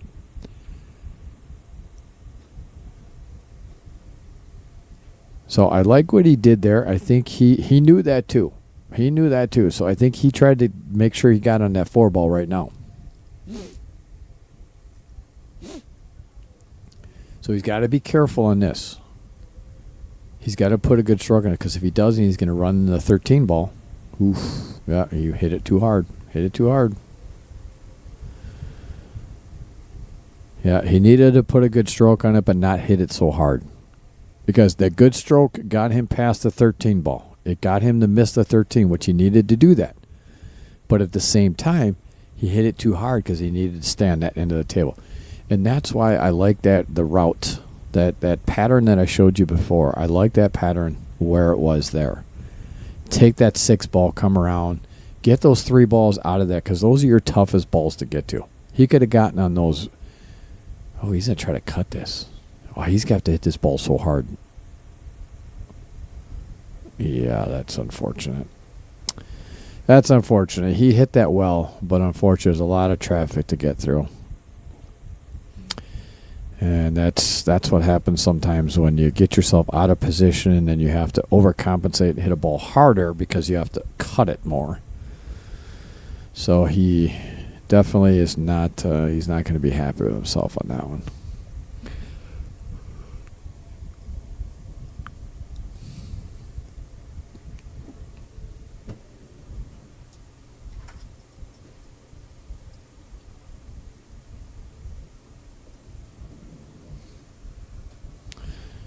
Damn, Fred, I'm sorry. Well, my thoughts and prayers are with you. Hopefully the skin graft works well for you, man. And geez, hopefully you can get some relief sometime soon, brother. That's unfortunate, man.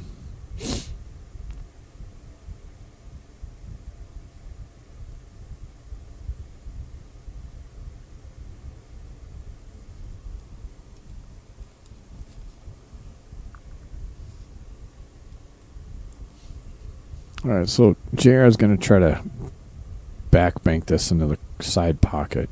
He's going to have to... Yeah, that was a little bit too much. I'm not quite sure why he was aiming down that far. He didn't need to go down that far. I know, trust me, I know. When you hit it hard and you're drawing it, it shortens it up quite a bit, but it doesn't shorten it up that much. And he actually got Chris in a great position here now. Got him on that ball, which I think was probably Chris's toughest ball there. Now, JR did put that 5 in the way over there, which is going to cause a little bit of issues with the 15 ball over there. But if Chris plays this correctly, he should be able to get on that ball. He can go to the bottom side of it or he can come to the top side of it. The only pocket he can't go into is the one that the 5's covering. It'll go in any other pocket besides that one.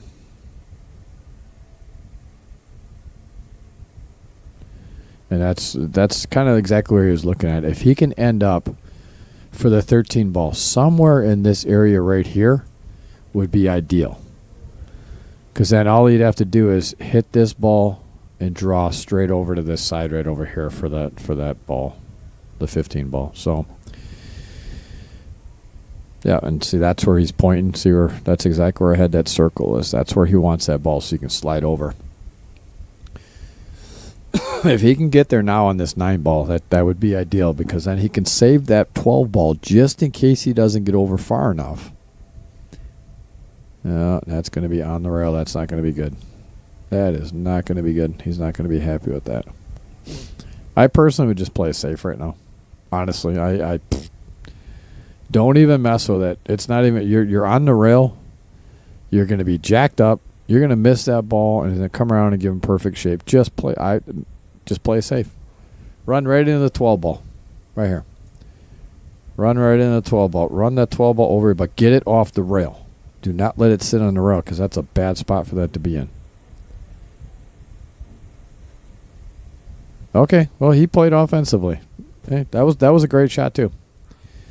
I didn't see that angle looking at it from the overhead screen. I didn't see, but that was very nicely done. He obviously saw that angle. I wouldn't go in the side. You're going the corner. You're going in the side. That's going to cause some issues. Oh, all right. My fault. I thought he had more of an angle on that. It looked like so much more of an angle on this overhead screen on my monitor. I thought he had to cut that more, and I thought he was going to go almost behind the 8 ball. So, no, that was a good shot. And I like what he's doing right now. He's keeping things simple because he knows that he made a couple mistakes. So now he's just keeping things simple. He's using the KISS method. Keep it simple, stupid. All right. That is going to tie things back up at 7 apiece. Race to 11. So we are a race to 4 right now. All right, you guys all calm down in the chats. You're making me sleepy now because now I'm starting to talk to myself. So if there's anybody still out there, let me know where you're watching from. And let me know you're still out there. So I don't fall asleep. Because I'm probably going to fall asleep driving home. No, I'm just kidding. I won't. I know Fred's still watching.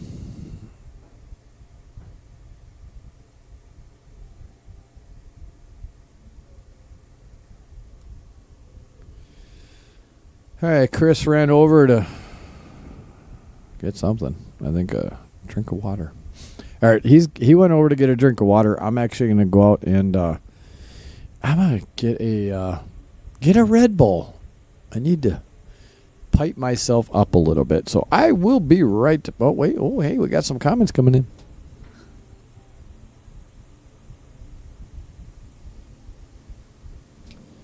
Patrick Carlson from Marquette, Michigan. Patrick, thanks for joining us tonight. Appreciate it. Jody Orvid. What's up, Jody? How you been, man? Been a long time since I've seen you. I think you're still playing pool out there in Hartford up at the poorhouse there. I think I see a post every now and then of you still playing some pool. Again, I try to stay off social media because to me it's just a nightmare. So I try to stay off it as much as possible. Only when I need to put stuff out there for pool related stuff. Other than that, I try to stay away from it. Kind of sucks, but all right. I'm gonna go grab a. Oh, Kenny's in the house.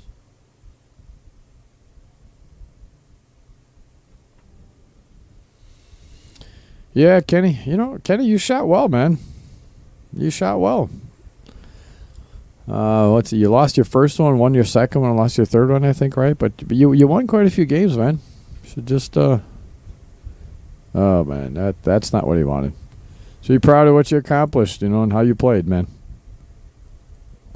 I mean, good for you. Good for you for playing in a tournament. I know some people told you, why are you even playing in this? But hey, props to you, buddy, for stepping up and actually playing in it. And again, I've wanted to play in this for a while, and I wish Dan would just hold it in the winter time or in the fall time, because I just out of stroke.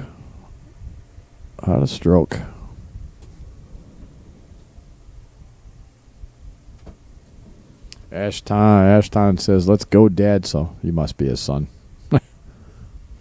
I know you were joking before.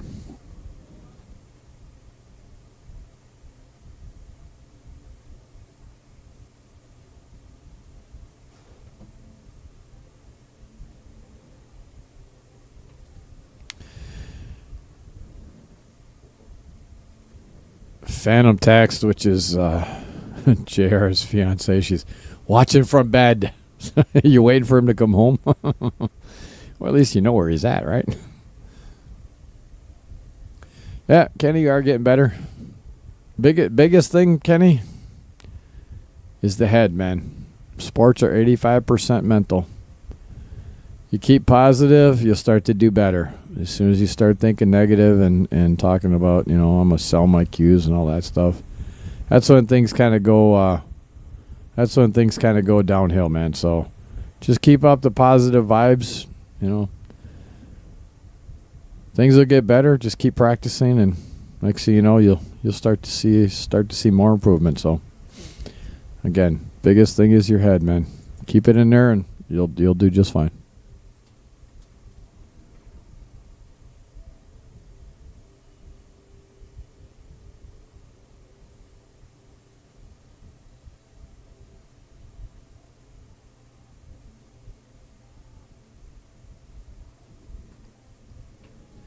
Hey, Jennifer Whiten's still in the house. Al Johnson says, "Hey, Brian. Al here, are you aware that your logo covers up completely blocks Chris's score?" Huh? I'm not quite sure what you're talking about, Al. I don't have a logo by Chris's score at all. If you're watching it on Facebook, it's probably due to Facebook's settings and how they have their screen, because on YouTube and Twitch, I mean, there's nothing in front of Chris's score at all. So that's got to be unfortunately a Facebook issue. And that's kind of why I unfortunately tell people to kind of go over and watch YouTube, because it's a better quality. You can rewind things. You can do a lot more. But I have never heard anybody say that it covers up the score. So, again, it must be something on Facebook. So I apologize for that. But, yeah, it's 7-7. I don't know why they're putting something down in that corner to cover up the score. That kind of sucks. So.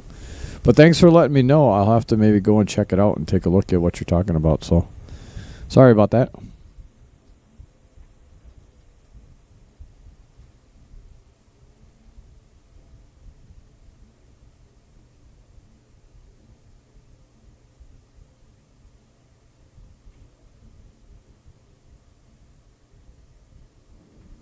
Oh, you're out of town. Ah, gotcha. Yeah, Mark Sobiak, I appreciate you having with us tonight. Yeah, I wholeheartedly believe and have followed that advice for a while now. And trust me, I used to be a very competitive individual. more than you'll ever know. Trust me. Yeah, dude, I used to get mad. I've played a lot of sports. I probably played almost every sport competitively except for hockey. Football in high school. I played baseball, played softball, played basketball competitively. I played volleyball competitively. I played golf competitively. And boy, I tell you what, I used to get so mad, especially golf. Man, when I started playing, I used to get so mad at golf. And I literally, I've never broken a club. I have thrown a club, or two, or three, or four back in the day. But yeah, it used to be a very, and I look at it like, yes, I was competitive, but then when I started to realize that, yeah, you can be competitive, but at the same time, you don't have to be an idiot. You know what I mean?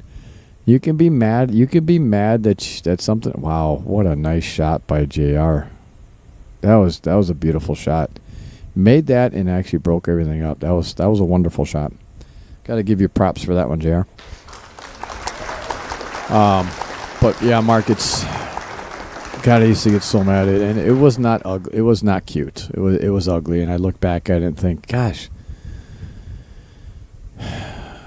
And not that I was a complete asshole, I guess, but just looking at it, like I probably could have done so much better had I had a better outlook and philosophy on how to react to certain things. You know what I mean? And then I finally started to realize how much it took away from me being able to do the best that I could with that much anger in me.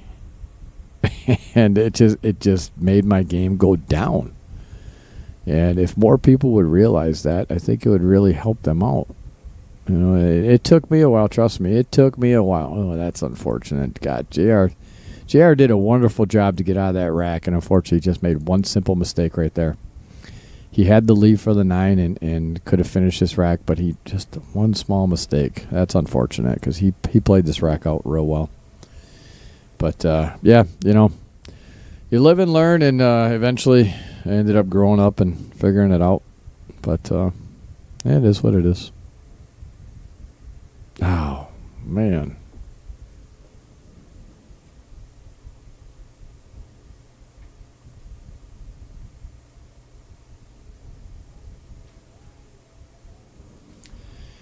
Hey, Leah. Watching from Florida. I bet it's nice down there. It's actually pretty nice up here. We had a little bit of rain, but then it got nice today. Been pretty good weather here lately. Thanks for joining us here tonight. Appreciate it. Watching Chris on the stream here, and JR taking them on.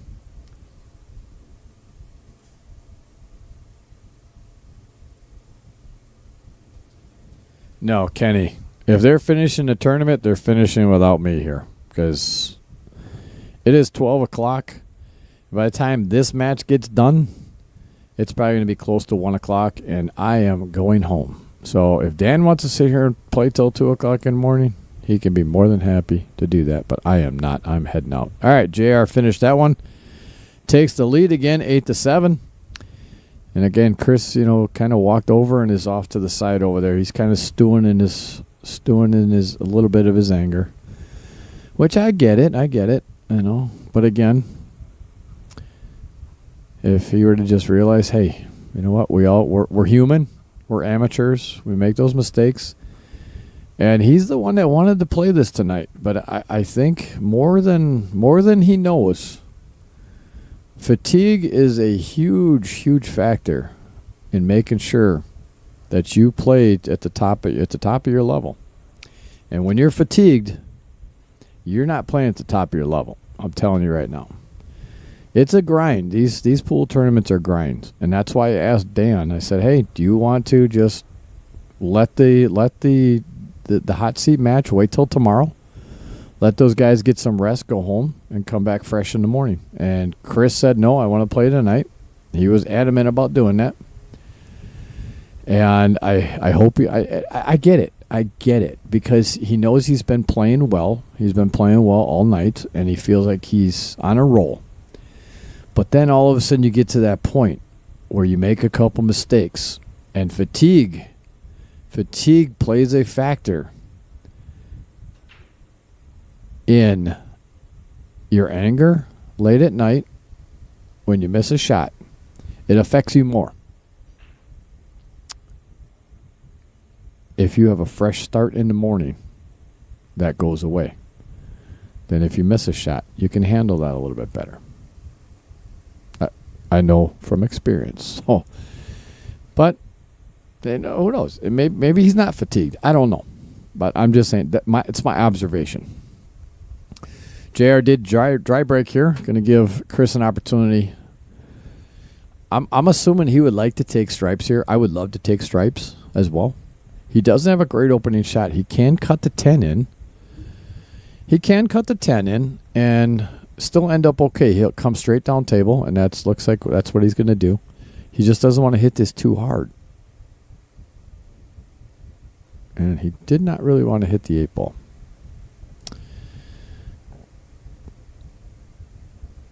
I think if he would have overcut that a little more, he would have missed the 8 ball. But he unfortunately hit the 8 ball. So the only shot he really has is to cut the 14 in the side, which is not an easy shot.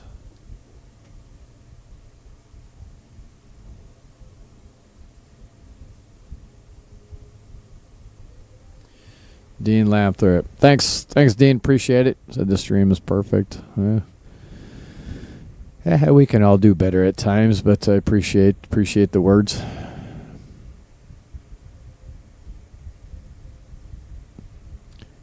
Oh, he hit that good. But he's almost in the same predicament right now. Now he's going to have to cut the 15 in the side, I think. 15 in the side. But then what he's going to have to do is he's going to have to be very careful. Cutting that 15 in the side. He's probably going to go in between the 14 and the 13. By looking at the overhead here, that's where it looks like it's going to go, which would work out perfect for him. He just does not want to run into the 13 ball and kick the 13 down into that 1 and 2. That's the last thing he wants to do. Unless, he can actually go, that's you know what, I didn't even see that.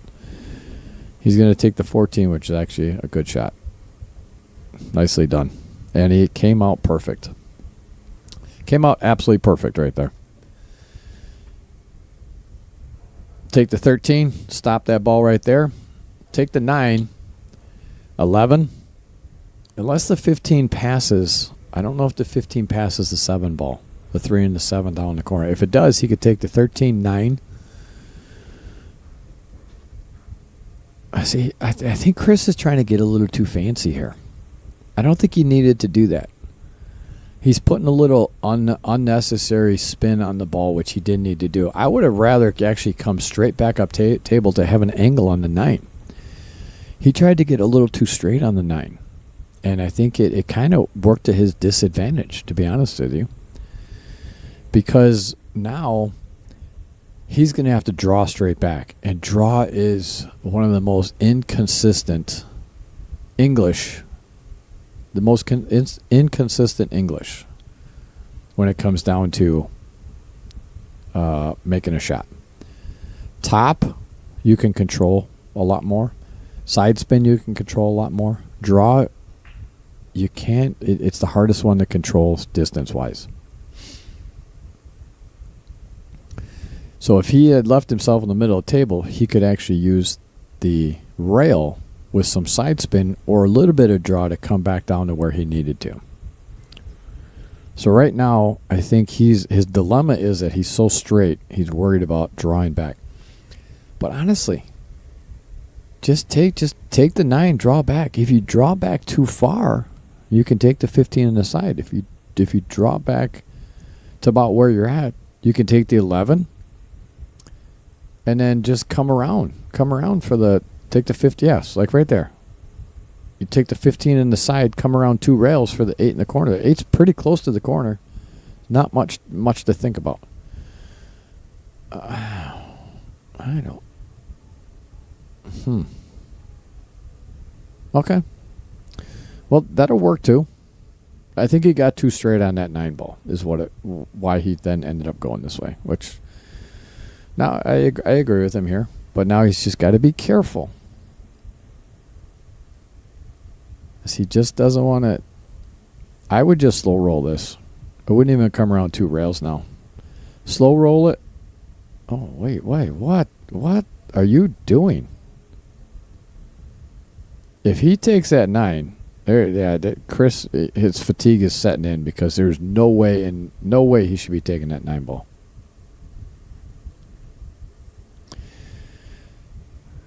Yeah, I'm going to tell you right now, fatigue is setting in with Chris because he's getting very frustrated and he's way overthinking things. Way overthinking things.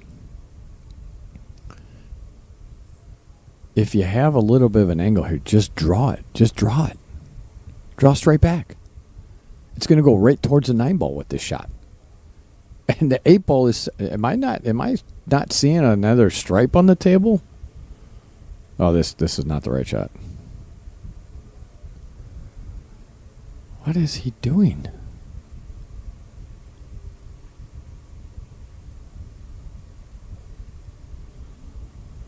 Okay, I'm not even going to guess anymore because I have no idea what he's thinking. This is making no sense to me.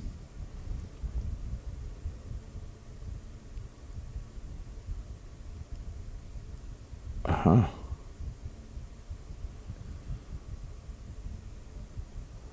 Whoa. Okay.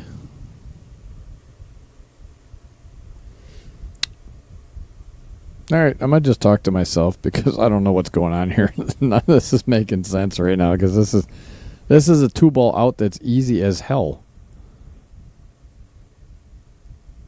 Either slow roll it, make the 9 ball come back across table, or just put a little draw on it.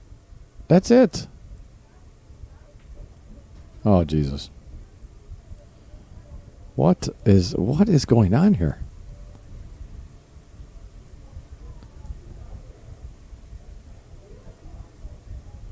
I don't know what to say there. I'm not quite sure.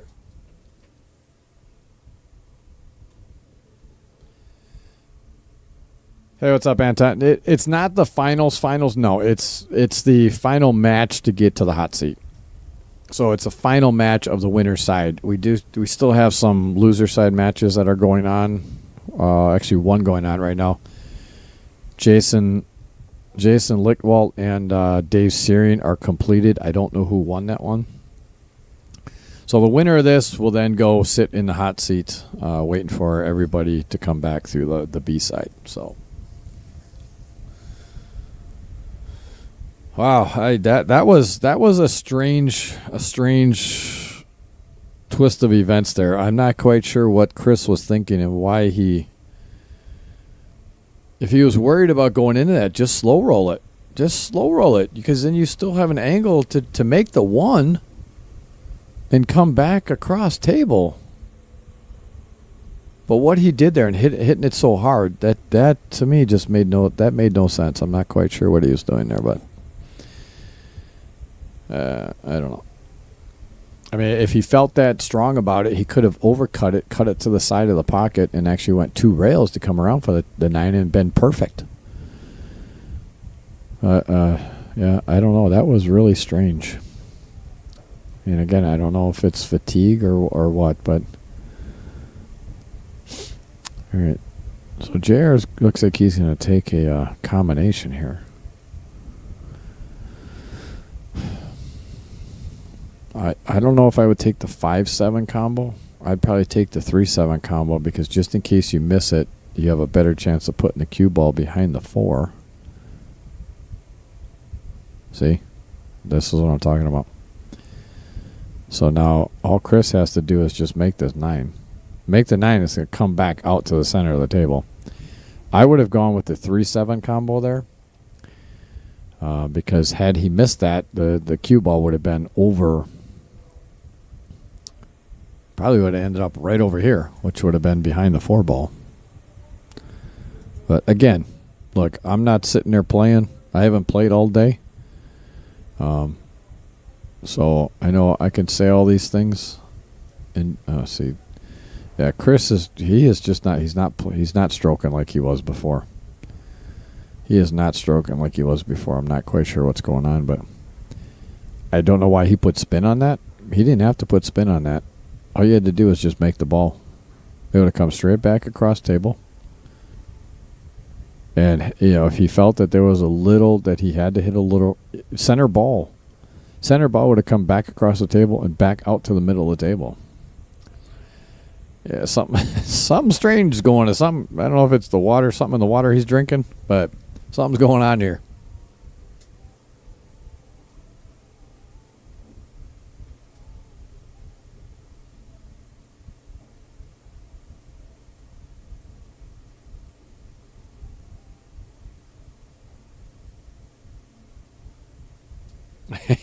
Doing some late night shopping, huh? Well, I'm glad I'm keeping you amused because I'm confused as to what the hell is going on with that whole chain of events there. That was pretty wild, to be honest with you. So Mark said that Jason won. Thanks for that update. Appreciate that, Mark.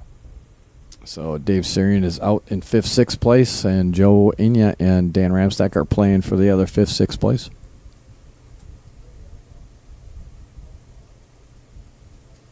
Yeah, I agree, Mike, and that's what I'm talking about. Is I think these guys are a little more tired than they thought, and I think Chris is going to go back and I think he would have been better off heeding my advice of saying, "Hey, go get some rest and come back tomorrow," because I know he thought he was feeling pretty well, but once fatigue sets in and you start missing shots, then it gets to you even more. So. It is what it is. He's just going to have to bounce back. You got to bounce back if you want to win. Anton, yeah, it's on digitalpool.com. Just go to, on any web browser, go to digitalpool.com, and then at the top, there's the tournament bracket. Just click on the tournament thing on top and search Ramstack. As soon as you search Ramstack, it'll come up with the Ramstack 2026 match. And then once you click on that, on the very top again, you'll see a thing. It says bracket. Click on that, and the bracket will come up. And I did make sure that everybody.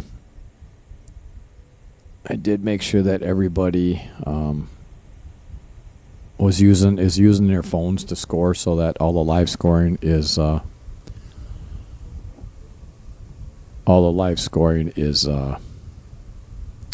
active, so you should see all the live scoring of all the matches.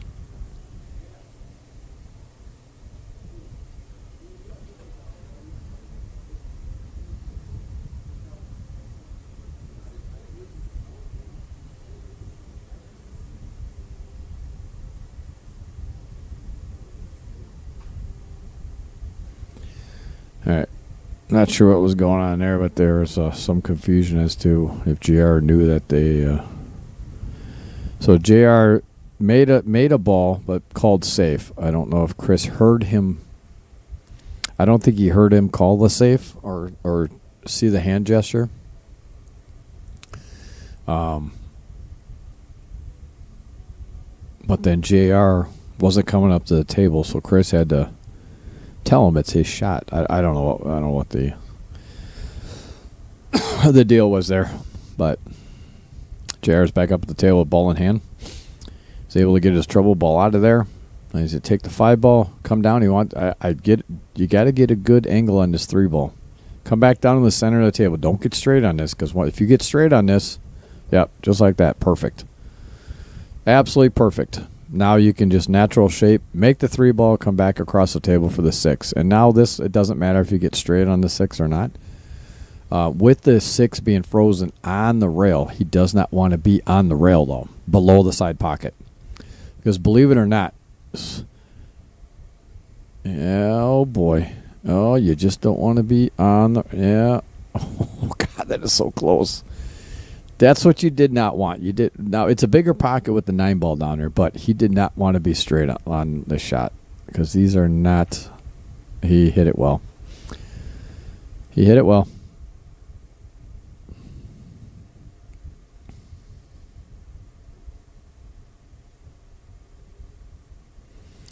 All right, that is going to give JR a 2-game lead, 9-7. All right, race to 11.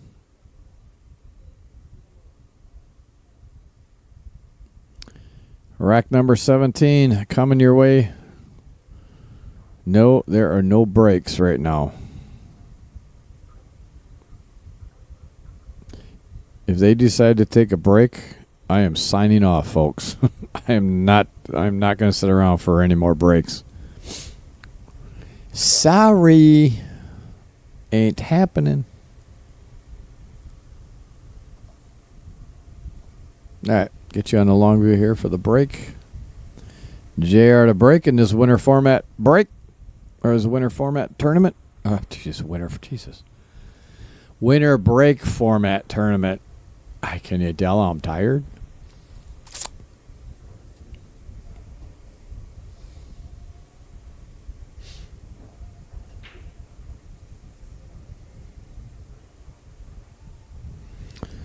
All right, another dry break from JR. And I tell you what, Chris has got this is as good as opportunity as ever. Besides that 5 ball, which I think might pass. Let me look at. That's close. Again, it's hard to tell from the angle in the camera, but this is as great as opportunity as ever to get out of this rack, because everything is right there. There's not much that he has to do.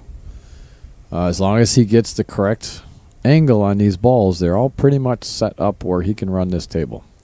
Unless that 5 ball doesn't go, that's the only issue I may see. That could be a possible issue. But, yep, start with the 7. 7, 2, 4. Oh.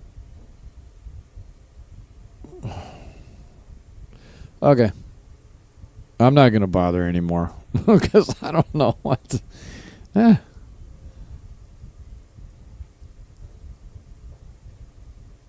Yeah. Oh, I'm done. I'm just going to sit back and watch. I'm not going to make any suggestions because something crazy is going on here with this match.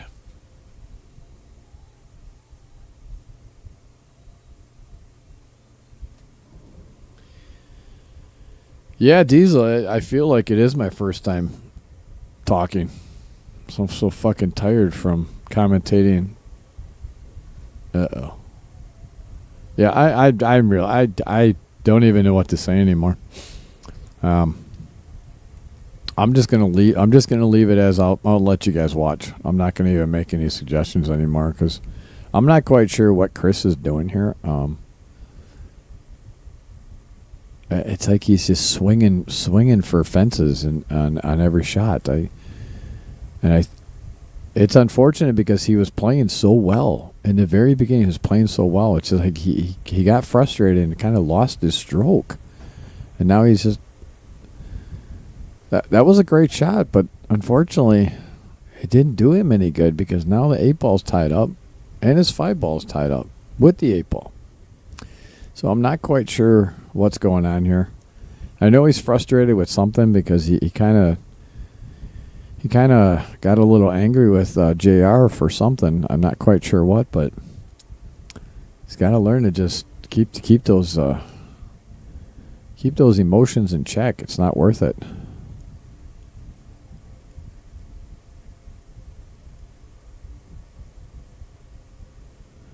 But well, we'll see here.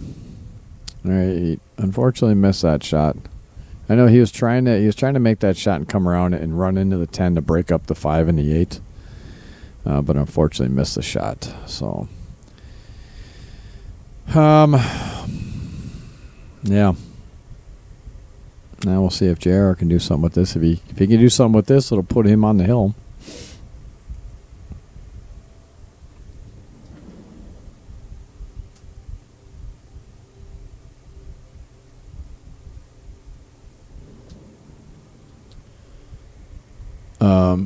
Yeah, Mark said same here. Yeah, Leah, I agree. He's playing mad. He's definitely playing mad. You can see it. I mean, you can see his body language. You know, if I had the other camera on the site, you know, if I had it on this view the whole time, you could see his body language. You know, but I'm keeping it on the overhead because I think it's a little better view for you guys.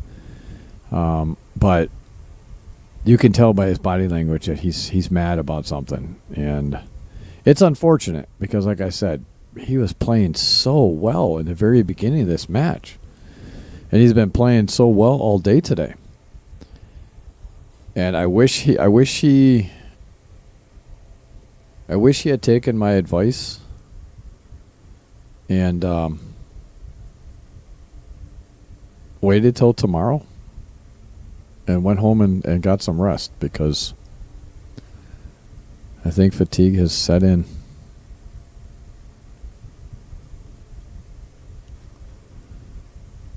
So, okay, I'm not quite sure what happened there. I apologize. I was looking at the other table over on the other side, so I don't know what happened there, but I thought he called that, but I guess he didn't. Maybe he called safe? Maybe? I don't know. But he ended up making the shot. Ugh.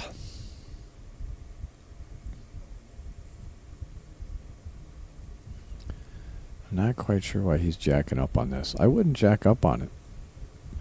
Just rub off the side of it. You're going to put the 8 probably in front of the 9. Just hit it hard enough to get the 8 in front of the 9 to block that pocket. It's going to make it tough for him to get out. Then put the cue ball right up. Hold on. Let me see. I get to my telestrator before. Rub off the side of this 5 ball. Bring this cue ball right up here. Again, you want to put the 8 ball down here, and hopefully you get it right in front of that. So that's going to block that pocket. The only shot he'll have is here. But if you can leave that cue ball down in here, that's going to be a tough shot for him. It's going to make him think. Okay? You block that pocket with the 8s. You get your ball free. He still has the 10 and the 14 locked up. So just get your ball free. And give him a tough shot.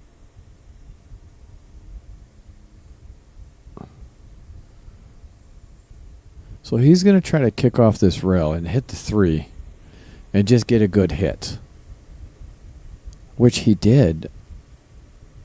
So it didn't turn out that bad, but now your ball is still in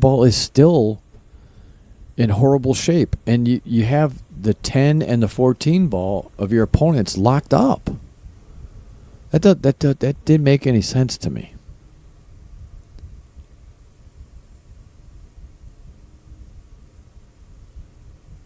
I don't know.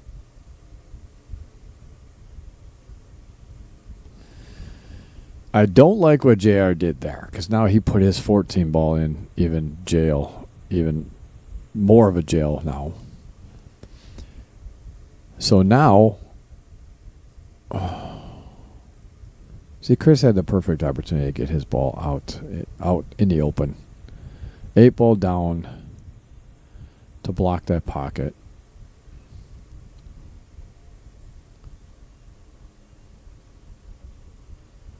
Yeah, I don't know. See, now he's going to do it, but now the bad part about that is he's going to probably push his 5 ball down into by the 10. That's the crap. That's the bad part about this.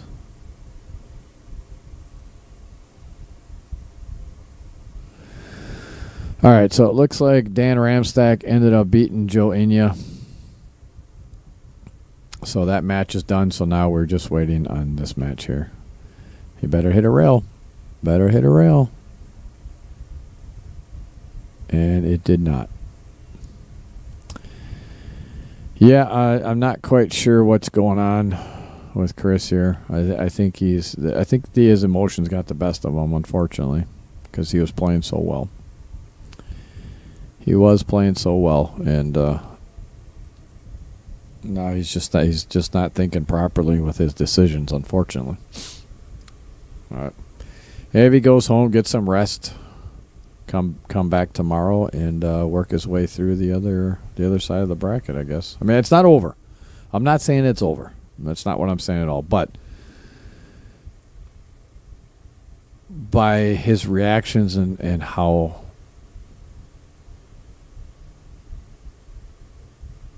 he's reacting to things right now, it's kind of tough to believe that he'd come out on top with this right now, the way it's looking. And I'm not saying that in a mean way. It's just reality.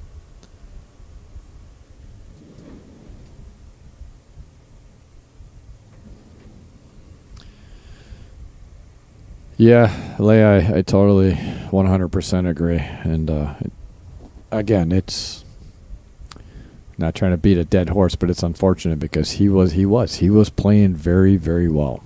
Very well.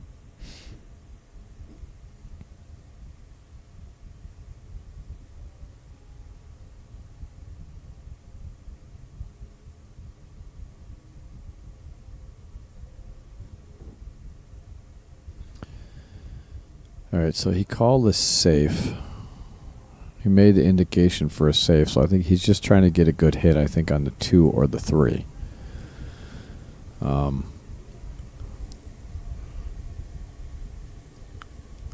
Yeah.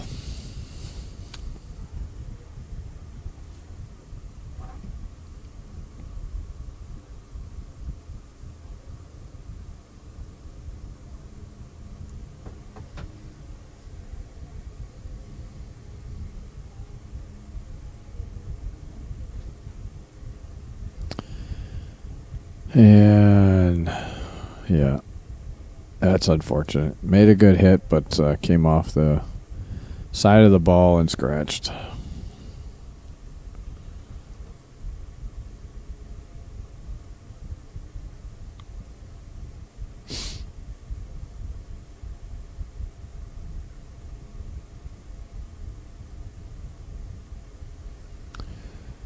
So honestly, what I see with JR, what he should do, set the cue ball right here. Run right into the 10 ball. To run into the 5 ball. To knock the 5 ball this way. Knock the 8 a little bit about this way. But then you can, after you make, with that angle, bring the cue ball right over here. Behind this ball. You get him safetied. And you get all the balls out of the way.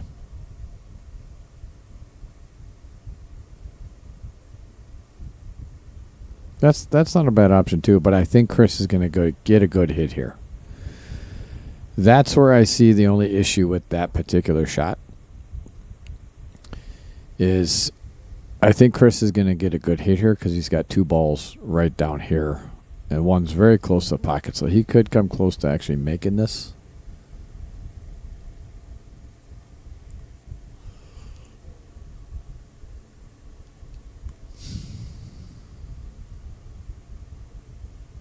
Oh, I don't know which way he's going with it.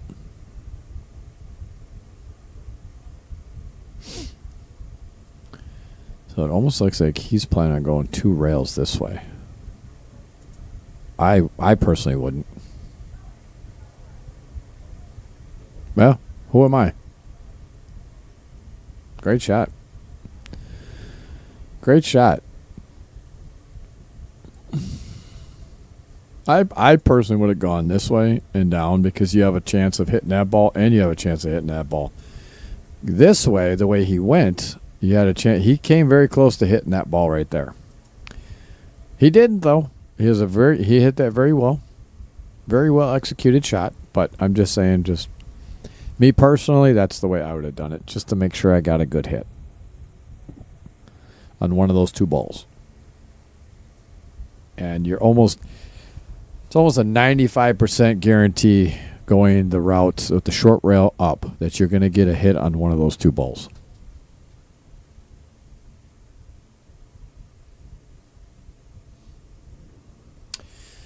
Yes, sir, Mark. Dan Ramstack did win against Joe.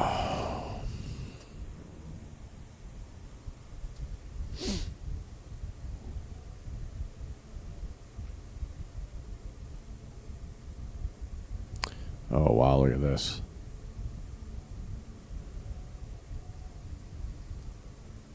I thought he was going to snooker him on that 3-ball.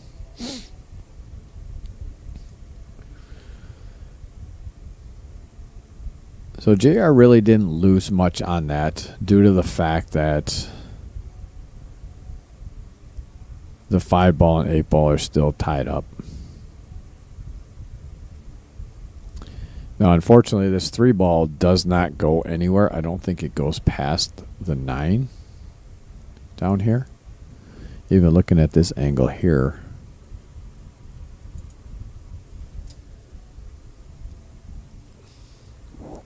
It definitely does not look like it goes past there. So he did call a safe.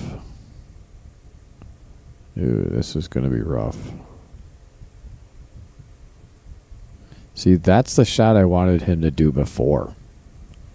He would have had a better opportunity to get that 8-ball in front of that 9-ball way back 4 or 5 shots ago when I had talked about that. And he would have gotten his ball out of there. And I think he would have had a much easier time of trying to navigate around all of JR's balls and all the safeties that he did had he done that shot.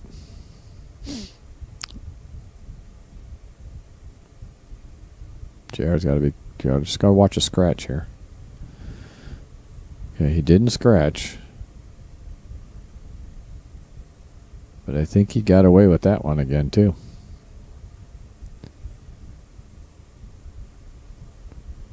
Now, if I were Chris, I would just hit the left side of this 5-ball. Don't mess around anymore. Come down here. Hit the left side of this 5-ball. Run the 5-ball over this way a little bit and just stick the cue ball down right over here.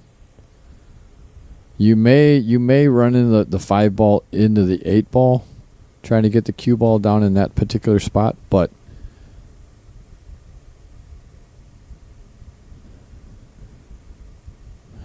okay, well, not a bad shot. I would have gone the other way, though, just because now he has an easier chance. JR has an easier chance of... he definitely did not get him hooked. Now, Chris is going to have an easy shot at putting a safe on JR as far as not being able to have him hit the 9 and 10 ball.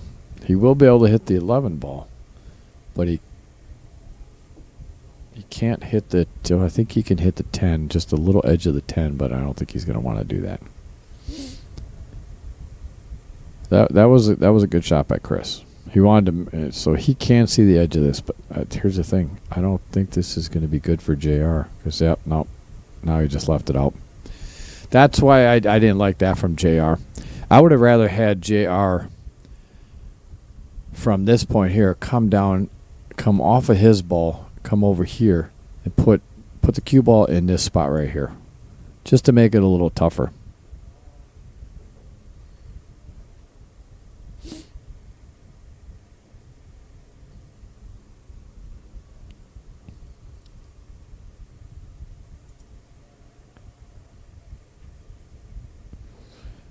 All right. That was a good stroke by Chris.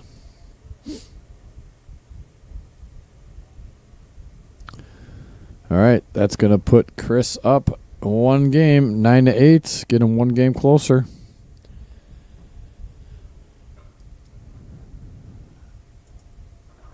All right, I'm going to have you on this screen here. I am going to go out and grab something to drink because I am parched. So I will be right back. Thanks for tuning in.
All right, everybody, I'm back.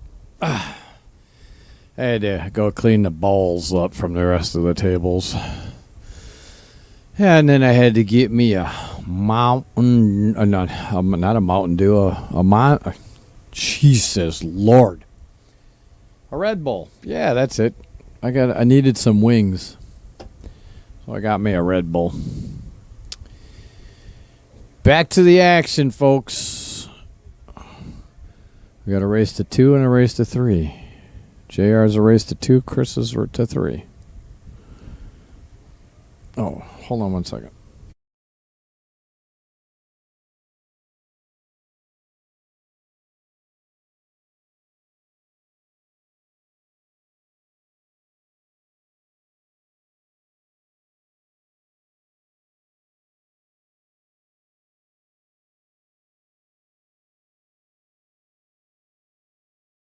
Okay, sorry, I had to before Dan left. I had to make sure he knew that I wasn't coming back before 11 o'clock. I don't give a crap what he said.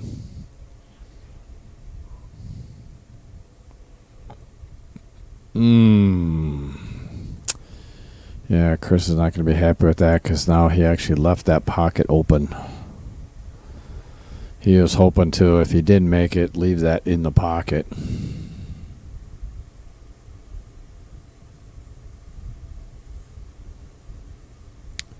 So now JR has an opportunity to see that, but oh boy. Oh boy. Oof. Oh, I don't know if he can see that. I don't know why he hit that so hard. Yeah, I don't think he can see that, so he's checking another option here.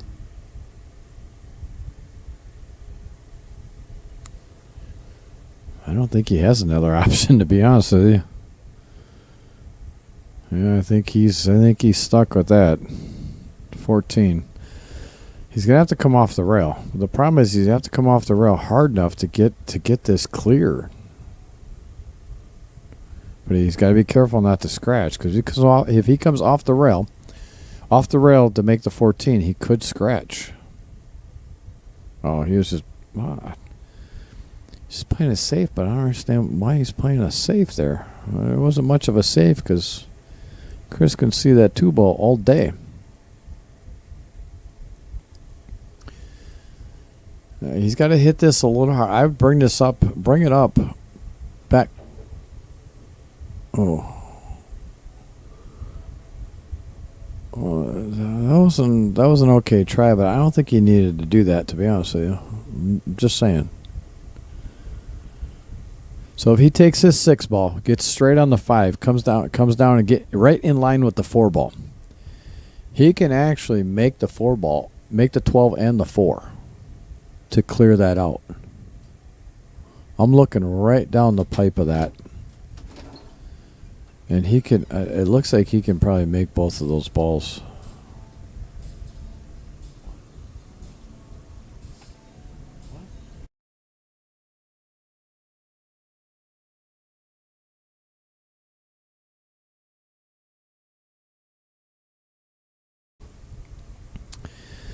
All right.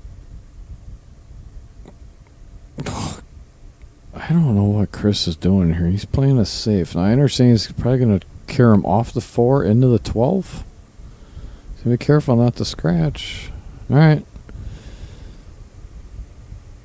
That was, but I think JR can see that 14 ball. I think.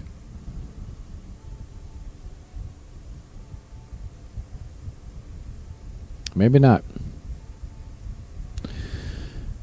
All right, that was if JR cannot see that 14 ball, that was a pretty decent shot by Chris, but I think that was so touchy that.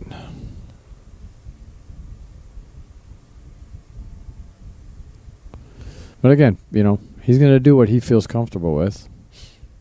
And from the looks of it, it does look like he got him, so that's pretty decent shot. He needed to clear that ball out of there, so. Okay, so he definitely could not see it. But I tell you what, JR did a great job. He did a great job there. Well done. Really well done. because that did not give Chris really much of anything.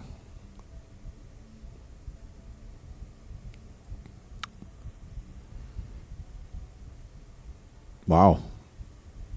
Jeez. That was well done. I think JR got a good roll on that, but hell, the effort was pretty good. Yeah, Chris knows he's in a little bit of trouble here. There's really nowhere that Chris can go on this table right now that's going to be a safe because of where that 13 and that 14 or 15 ball are. 14 ball, if that was the only ball on the table, it'd be easy for a safe. But where Chris is at this point and where those balls are on this table, this is going to be a tough shot for Chris to get any kind of safe on. He can't make a ball. I don't see him making a ball here anywhere. He would, if anything, you have to cut the 6 ball, but you're jacked up over the 15 ball. Or 14 ball. I'm sorry. Jacked up over the 14 ball, and then you could scratch if you do make it. The 3 ball, he can't see the 3 ball, so if he even came off the rail, if he doesn't get it far enough, Chris has got the 15 ball straight up. So that was a phenomenal shot by JR, and Chris is in a tough spot right here.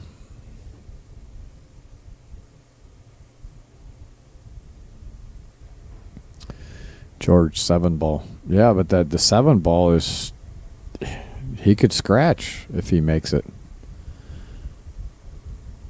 And see, that's the only shot that I thought he possibly had was try to not make the 7 ball, try to get back behind the 3 ball. But that was tough, man. That was tough. JR put him in a very tough spot there.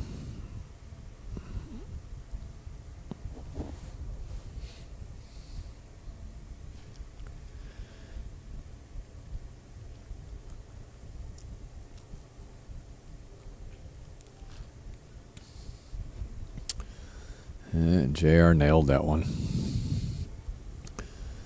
Now he can just hold this ball. Yep, just like that. Come straight back down table. I don't think the 8 ball passes the 5. I don't think he'd want to do that. He's got a better chance of just taking it past the 3 ball. Or he could come straight down table and come back up table with the 8, but that doesn't make any sense. Just come straight down the table. A little bit of left English on there. Oh, why did you hit that so hard?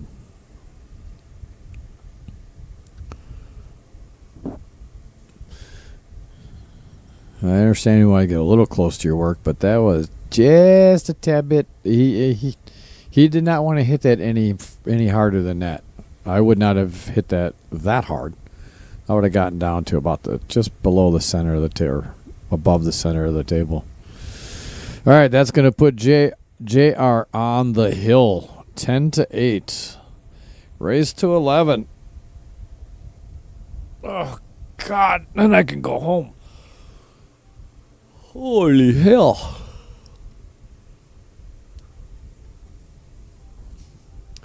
Yeah, Dan just went home.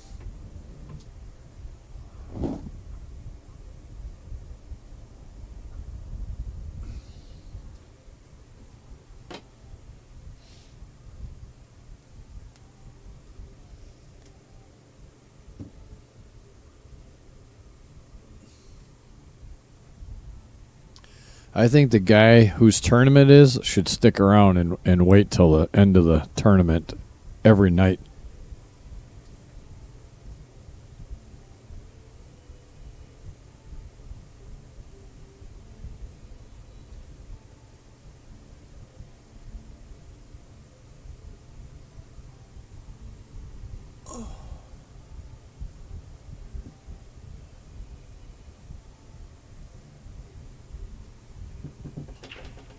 All right. Sorry, I had to fix some of my sound deafening foam things on my ceiling. Some of them were falling down, so I had to use my pool cue and stick them back up there.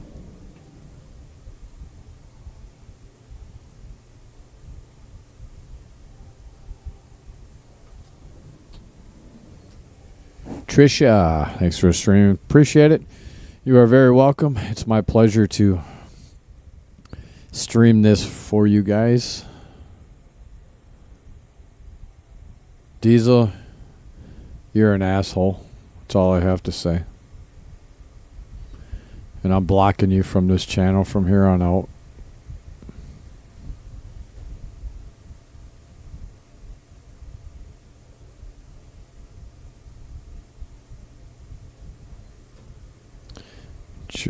George says maybe. So maybe on the scratch on the 7 ball, or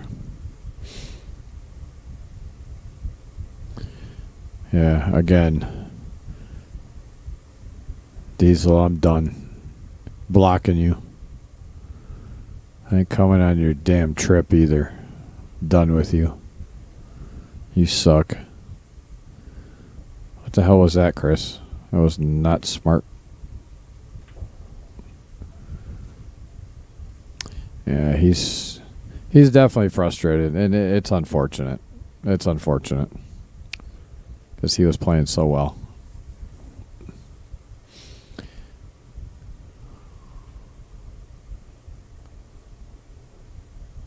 Well, he cleared the pocket out. I don't know if you can see the one in the side. He cleared the pocket out, but and now the one will go in that pocket, but unfortunately he's on the other side of it now.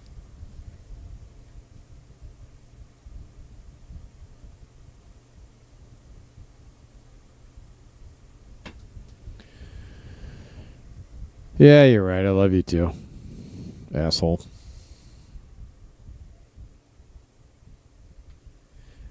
George Martinez going home.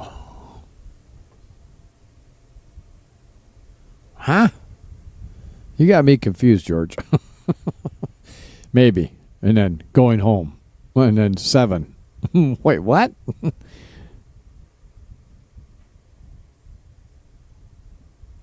Oh, no. That's unfortunate.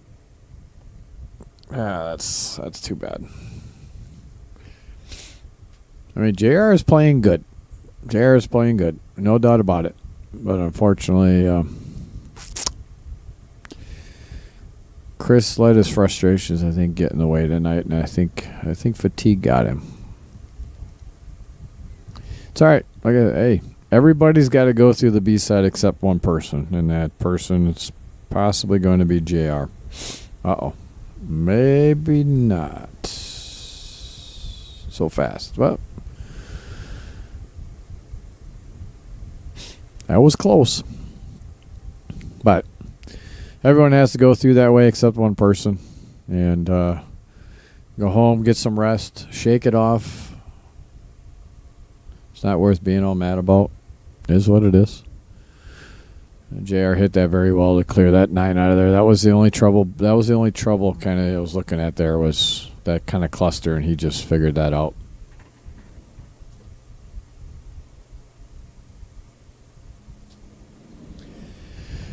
Oh, no, you're right, Diaz. That's going to be a fun trip. I wouldn't miss that one. It'll be fun. I agree. Looking forward to it, man. He's going to rub the 9 perfectly.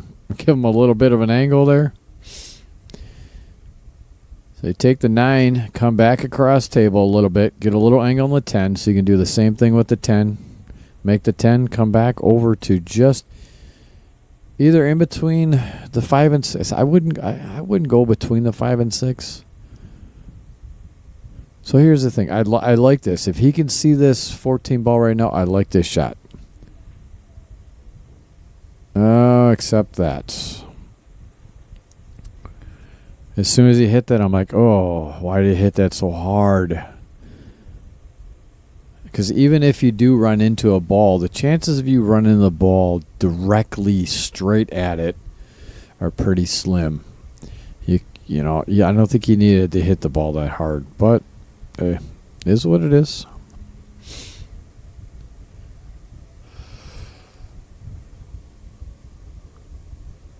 So now he's just got to decide what he wants to do here. I personally would not try to play a safe and put that 10 like right next to the 9 ball, because then you're only hurting yourself. I didn't see if he called anything.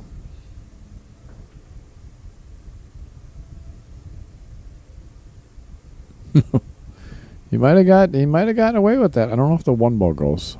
Hold on, let's see here. And I don't know. That one ball does look like it goes. Yeah, Chris got down on that pretty quick. So, yeah, he looked at it for. Oh, he's going back and looking at it. So maybe it is a little tighter than I think. Oh man, I had to get a Red Bull here.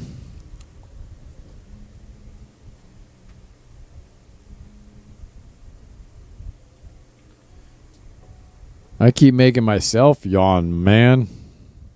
Oh, that's not good for Chris. So now JR's got to decide, does he take this 10 ball now and get an angle on the 9, try to come back down for the 8, or do you take the 9, try to get an angle for the 10 to get on the 8? It's just whatever you feel comfortable with. And I think he likes the 10 ball first. Draw back a little bit to give yourself a little angle. Yep. And now, if you hit this shot correctly, you should come right back down and run right into the 1 ball. That's your goal, is to run right into the 1 ball. You got to put a good stroke on this. Oh, yep. See, that's unfortunate. He hit that so well. But unfortunately, because he was jacked up over the ball, he couldn't get as much draw on that as he needed to, because he needed to pull a little more draw on that to run right into the 1 ball. Had he run right into the 1 ball, this would have been game over.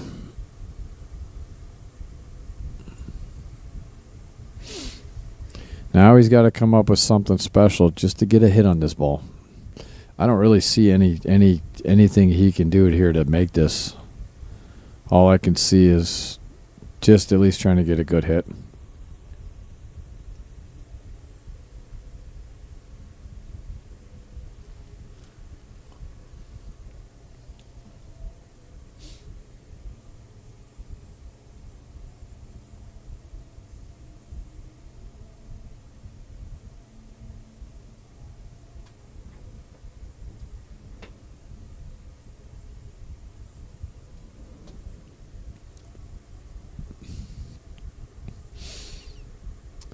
I don't think you're going to be able to spin that around that much,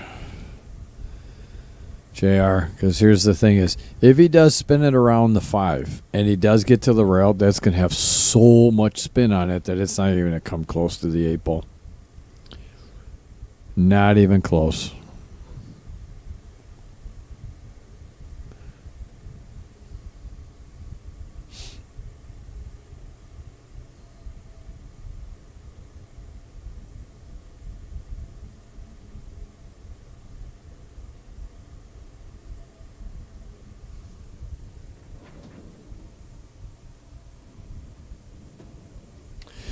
Yeah, Ashton, he was very close. He was so very close to ending this match right there and then. But he just hooked himself just a tad bit. It's unfortunate because your dad's been playing good tonight. He's been playing very well.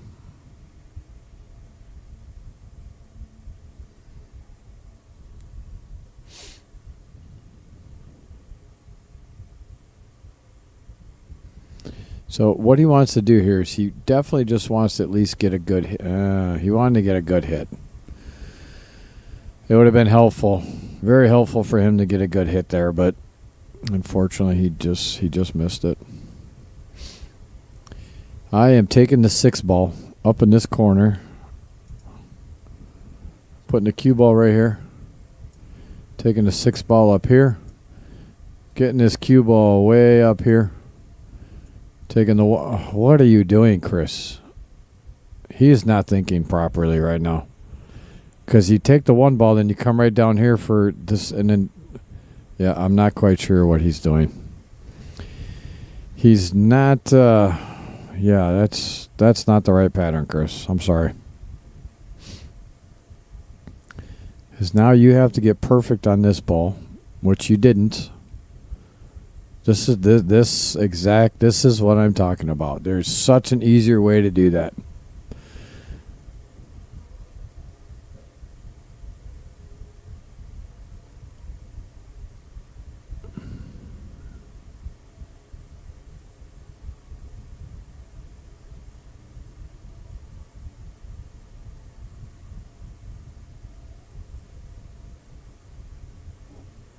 Oh, and he scratched.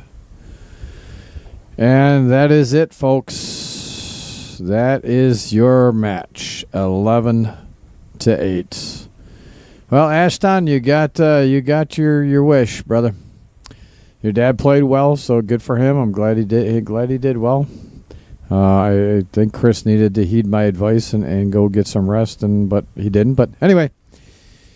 Alrighty, folks, we will be back tomorrow. I'll be here in the morning, and we will probably get some matches towards the end of this here. Thank you for tuning in. Please, before you leave, smash up that like button for us. The more likes we get, the more we get referred to for people to watch. So thank you for tuning in. Appreciate it. We will see you tomorrow. I am Brian Hallelujah Hollenbeck, and I am out for the night. Have a great night, all.